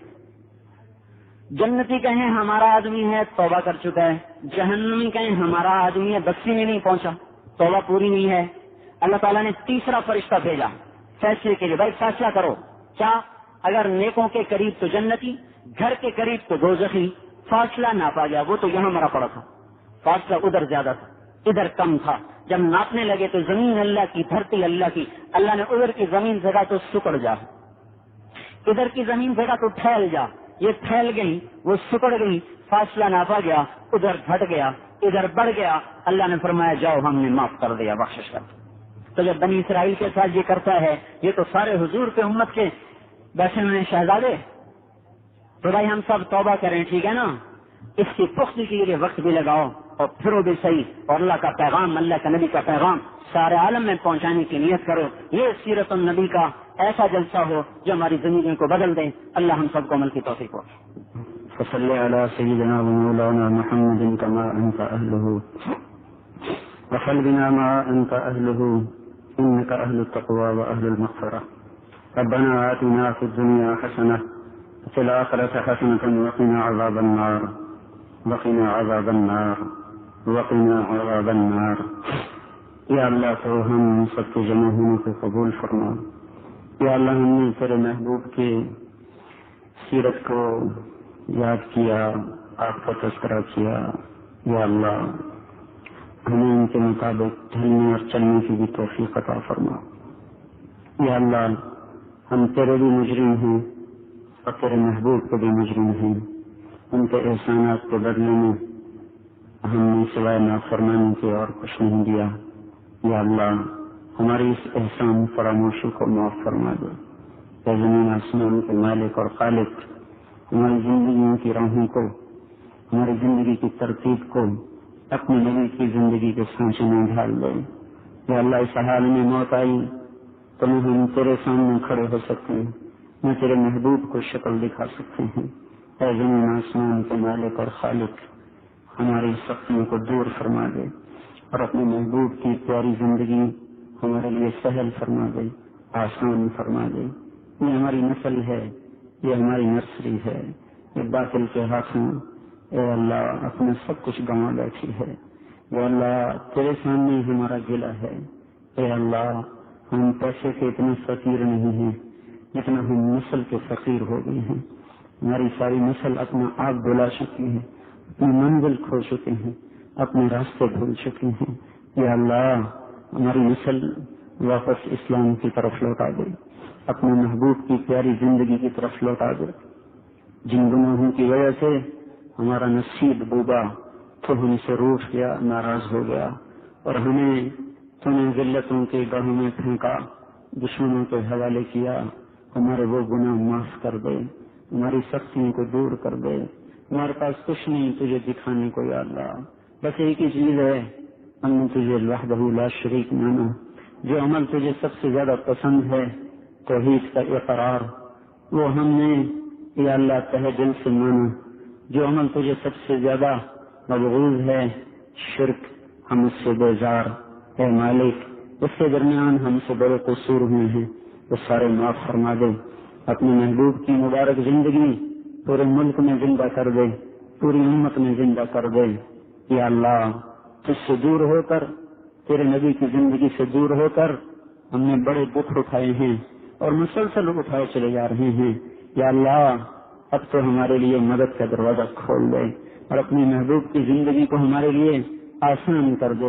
ان نوجوانوں کے لیے، ان بچے بچیوں کے لیے، ان مردوں عورتوں کے لیے، تمام طبقات کے لیے وہ پیاری اور مبارک زندگی آسان فرما دے، اسے وجود عطا فرما دے. اور یا اللہ باطل کے مرغے میں پھنسی ہوئی امت کو اب نکال لے. یا اللہ 3 صدیاں ہو گئی مولا ہمارا خون بہتے ہوئے، ہمیں بے آبرو ہوتے ہوئے، ہمارے دامن کو تار تار ہوتے ہوئے، اے اللہ اب تو زمین بھی اس امت کا خون پی پی کے خراب ہوئی پڑی ہے، یہ فضائیں ہماری ہی آہوں اور سستیوں سے پھٹی جا رہی ہیں۔ میرے مولا ہر دریا میں اس امت کا خون شامل ہے، اے خالق اور مالک، لفظ و لفظ بے بسی بھی ہماری بے بسی کی پوری تعبیر کرنے سے قاصر ہے۔ اے زمین آسمان کے مالک، صرف تجھے سناتے ہیں، دنیا کے بادشاہوں نے در بند کر دیے ہیں، انہوں نے سننا چھوڑ دیا ہے۔ ہم وفد بن کے تیرے نبی کے تذکروں کو زندہ کر کے اسی عمل کو وسیلہ بنا کر ہم تیرے سامنے حاضر ہوئے ہیں یا اللہ، کہ ہماری اور اس ملک کی اور پوری امت کی سختیوں کو دور فرما دے، ہمیں باطل کے نرغے سے نکال لے یا اللہ۔ اے اللہ، تو نے ابراہیم علیہ السلام کے نمرود کو پکڑا تھا، ہمارے نمرودوں کو بھی تو پکڑ کے ہماری آنکھوں کو ٹھنڈا فرما۔ تو نے موسیٰ علیہ السلام کے دور کے فرعون کو پکڑا تھا، ہمارے فرعون کو بھی تو پکڑ یا اللہ۔ تو نے شداد و قارون کتنے زمین میں خاک میں ملا دیے، یہ ہمارے شداد اور قارون بڑے ہی دلیر ہو گئے یا اللہ۔ یا اللہ اپنی طاقت کے غرور میں اللہ یہ تجھے بھی چیلنج کرنے کو آئے ہوئے ہیں، ہمارے پاس تو کچھ ہے نہیں، ہم تو پہلے ہی ذلیل تھے، تیری کتاب پہ حرف آ رہا ہے، تیرے دین پہ حرف آ رہا ہے، تیری ذات پر، تیرے محبوب کی رسالت پہ حرف آ رہا ہے، تو اپنی غیرت کو خود استعمال فرما یا اللہ، اپنی قدرت کو استعمال فرما یا اللہ۔ یا اللہ تو ہمیں نہ دیکھ، ہم کہیں گندے بہت ذلیل و فقیر، لیکن میرے مولا ہم یہ شرف تو حاصل ہے، ہم تجھے لا الہ الا اللہ کے ساتھ یاد کرتے ہیں، محمد رسول اللہ کے ساتھ تیرے محبوب کو یاد کرتے ہیں یا اللہ۔ باقی ہماری سختیاں، ہمارے گناہ معاف کر دے، امت پر آئے ہوئے مصیبت کے بادل ہٹا دے یا اللہ۔ اندھیری راتوں پر ایک دن تو سورج نکلتا ہے، ہماری رات ایسی لمبی ہو گئی یا اللہ کہ اس کا سورج نظر آنے سے ترس گئی تھی۔ مولا ہر خزاں پہ تو بہار لاتا ہے، ہماری خزاں پہ کب بہار آئے گی یا اللہ۔ یا اللہ تو ہی ہمارا اللہ ہے، ہم تیرے بندے ہیں، کہاں چلائیں ابو بکر جیسے، عمر و عثمان علی جیسے، یہی گندے حقیر فقیر تیرے گھر پر حاضر ہیں، ساری دنیا کے ہاتھوں میں دوری دھار کے خنجر ہیں، ہماری جان کے بھی در پہ، ہمارے ایمان کے بھی در پہ، اب تو آ جانا یا اللہ، اب تو آ جا یا اللہ، اپنی مدد کو بھیج دے یا اللہ، مہربانی کر دے یا اللہ۔ بے شک ہمارا استحقاق نہیں ہے، ہم نے کب دعویٰ کیا ہے کہ ہمارا کوئی حق ہے، ہم تو بند ہیں تو بندر بنا دے، خنزیر بنا دے تو یہ حق حاصل ہے۔ میرے مولا ہم تو اپنے ذوق کے ہاتھوں، اپنی بے بسیوں کے ہاتھوں مجبور ہو کر تیرے سامنے ہائے ہائے کر رہے ہیں، تجھے تیری رحمت کو متوجہ کرنا چاہتے ہیں یا اللہ۔ ہم بکاؤ مال بنے پڑے، منڈیوں میں فروخت ہوئے یا اللہ، جیسے بھیڑ بکریاں فروخت ہوتی ہیں، ہماری عزتوں کے سودے ہو گئے، ہماری نسلوں کے سودے ہو گئے۔ مالک کون مکان، مالک کون مکان، اپنے فرشتوں کو اتار دے، اپنی قدرت کو ظاہر فرما دے یا اللہ۔ اس بے بس امت کی مزید بے بسیاں یا اللہ عظمت بڑھا یا اللہ، اس امت کی عزت کے دن لے آ، ذلت کے دن ختم فرما، گمراہی کی فضاؤں کو ختم فرما دے یا اللہ، ایمان کی فضاؤں کو زندہ فرما دے یا اللہ۔ ہمیں ہمارے حوالے نہ فرما، ہمیں ان لوگوں کے حوالے نہ فرما جو ہمارا حق نہ پہچانے ہیں، جو ہمارا حق نہ پہچانے ہیں۔ اللہ ہمیں کوئی ابو بکر جیسا دے دے یا اللہ کوئی ابو بکر جیسا دے دے جو اپنی جان کو ہتھیلی پر رکھ کر دین کے شاعر کو زندہ کر دے۔ ہمیں کوئی عمر جیسا دے دے یا اللہ جو کتے کے پیاسے مرنے پر بھی بیٹھ کے آنسو بہائے۔ ہمیں ایسوں کے حوالے نہ فرما مولا جو ہمارے بچوں کی لاشوں پہ رقص کریں، ہمیں ایسوں کے حوالے نہ فرما مولا جو ہمارا حق نہ پہچانے۔ اللہ ہمیں کوئی عثمان جیسا دے دے جس بے حیائی کو ختم کر کے حیا کی چادر کو گہرا کر دے۔ اللہ ان فضاؤں میں ہم نے بڑی توبہ کی، ہر دفعہ ٹوٹ گئی، بڑی توبہ کی، ہر دفعہ ٹوٹ گئی، معصوم بچے کی طرح جو ہر کھلونا توڑ کے بیٹھ جاتا ہے۔ اللہ ان فضاؤں میں چند قدم چلنا بھی تو پر ہو رہا ہے۔ وہ پہلے لوگ تھے جن کے لیے فضا سازگار تھی، ہم ماحول سازگار تھا۔ اللہ تو ہمارے بازاروں کو تو دیکھ رہا ہے کہ کیا ہو رہا ہے، ہمارے تو اس فضا کو بدل، یہ ہمارے بس سے باہر کی بات ہے یا اللہ، تو فیصلہ کر دے۔ اے آزر کے بیٹے کو خلیل بنانے والے اللہ، کیا تیری طاقت کو زوال ہے؟ نہیں یا اللہ، تو لا زوال ذات ہے۔ فرعون کی بیوی کو نبی کی حرم میں پہنچانے والے اللہ، تو نے فرعون کی بیوی آسیہ کو ایمان کی دولت دے دی یا اللہ۔ اللہ تو آج کی فضاؤں کو اسی طرح بدلنے پر قادر ہے جیسے تو نے آسیہ کے دل کو بدل دیا. اے ولید کے بیٹے کو سیف اللہ بنانے والے اللہ، اے خطاب کے بیٹے کو فاروق بنانے والے اللہ، یا اللہ تیری صفت ہدایت آج بھی موجود ہے. اب تو اپنوں نے کہنا شروع کر دیا ہے اسلام نہیں آ سکتا، تو لا کے دکھا دینا یا اللہ. اب تو ماں ایمان والی ماؤں کی گود میں آنکھیں کھولنے والے تیرے دین کا مذاق اڑا رہے ہیں یا اللہ. مسلمان گھروں میں پیدا ہونے والے یا اللہ تیری کتاب کا مذاق اڑا رہے ہیں، تیرے نبی کی سنتوں کا مذاق اڑا رہے ہیں. اللہ ہمارے تو ہاتھ پاؤں شل ہو چکے ہیں، ہم تجھے پکارتے ہیں، اتنا بڑا وفد لے کر بیٹھے ہوئے ہیں یا اللہ. ہمارے پنجاب کا دستور ہے، ہمارے ملک کا دستور ہے، 4 آدمی بھی کسی روٹے ہوئے کو یا اللہ راضی ہو مہربانی یا اللہ تیری بڑی مہربانی یا اللہ. ہمارا دستور ہے کسی کو منانے کے لیے 4 آدمی چلے جائیں وہ غصہ پھینک دیتے، راضی ہو جاتے، خوش ہو جاتے، دروازہ کھول دے. اتنے ہزاروں بچے تیرے سامنے بیٹھے یا اللہ تجھے منانے کے لیے آئے بیٹھے، تیرے نبی کا وفد بن کے آئے بیٹھے. انہیں مردود نہ فرما، محروم نہ فرما. اے اللہ ہمیں دھتکارنا، کوئی اور تو ہے نہیں، تو بھی در بند کر لے تو جائیں گے کہاں یا اللہ. ہماری بے بسی دیکھ یا ہماری بے قسم پرسی دیکھ یا اللہ، ہماری ذلتوں کو دیکھ یا اللہ، ہمارے بچوں کا تڑپنا دیکھ یا اللہ. اے اللہ مہربانی فرما، مہربانی فرما. ہدایت کی ہوا چلا دے، دین کو زندہ کر دے، ان باطل فضاؤں کو بدل دے، ان نوجوانوں کو قبول کر لے، ان بچے بچیوں کو قبول کر لے، ان کے دلوں میں ایمان کی شمع فروزاں کر، ان کے انگ انگ میں سے حضور کی سنتوں کے چشمے بہا دے، ان علم و حکمت کے دریا ان پر کھول دے یا اللہ. اس یونیورسٹی کو علم و عمل کا نمونہ بنا دیا اللہ، دین و دنیا کی رہبری ان کو نصیب فرما دے یا اللہ. انہیں تو علم بھی نصیب فرما، اخلاق بھی نصیب فرما. ان نوجوانوں کو سارے عالم میں دین کا پھیلانے والا بنا، اس پورے ملک کی حفاظت فرما، حدود کی حفاظت فرما، سرحدوں کی حفاظت فرما. ہم بے بس ہیں یا اللہ، سپردم بقوم آیا ایسے شرح، ہمارے پاس کچھ نہیں رہا، تیرے سپرد کرتے ہیں. اسلمت نفسی الیک ووجہت وجہی الیک وفوضت امری الیک والجأت ظہری الیک رغبۃ ورہبۃ الیک لا ملجأ ولا منجأ منک الا الیک. اللہ ہمارا سب کچھ تیرے سپرد ہے، تو کفیل بن جا، تو وکیل بن جا، تو حفیظ بن جا، رقیب و شہید بن جا، نگہبان بن جا. ہمارے پاس کچھ نہیں رہا یا اللہ، ہم فریادی ہیں، فقیر ہیں، بھکاری ہیں. ہمیں اپنے در سے دھتکار نہ دے، ہمیں اپنا بنائے لے یا اللہ. ہم سے راضی ہو جائے یا اللہ، غصہ ختم کر دے یا اللہ.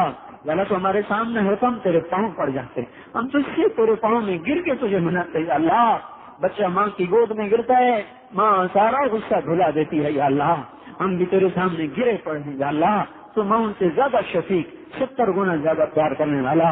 اللہ اپنے محبوب کی امت سے راضی ہو جا، راضی ہو جا. اپنے محبوب کی پیاری زندگی کو وجود دے دے یا اللہ.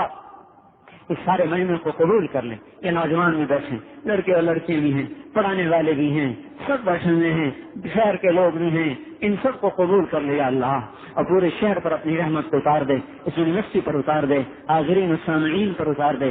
اس بزم کا اہتمام کرنے والوں کو یا اللہ اپنے غیب سے انتہائی جزائے خیر عطا فرما.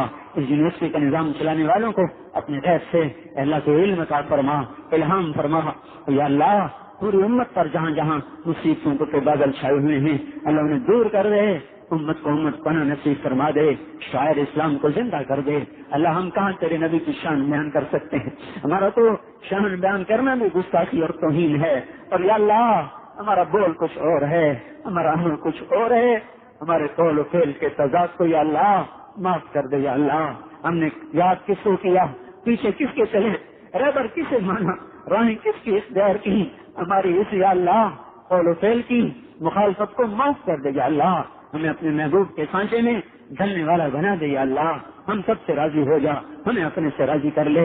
میرے مولا ہم کہاں تیرے نبی کی شان بیان کر سکتے ہیں، لیکن ہم نے یا اللہ جو کچھ بھی کہا تیرے اور تیرے نبی کی محبت میں کہا. اس میں کوئی بھی چیز یا اللہ تیرے دربار میں قبول ہو گئی ہو، تجھے قبول فرما کر ہم سب کو قبول فرما لے. ہم سب سے راضی ہو جا. وصلی اللہ تعالی علی النبی الکریم. آمین برحمتک یا ارحم الراحمین.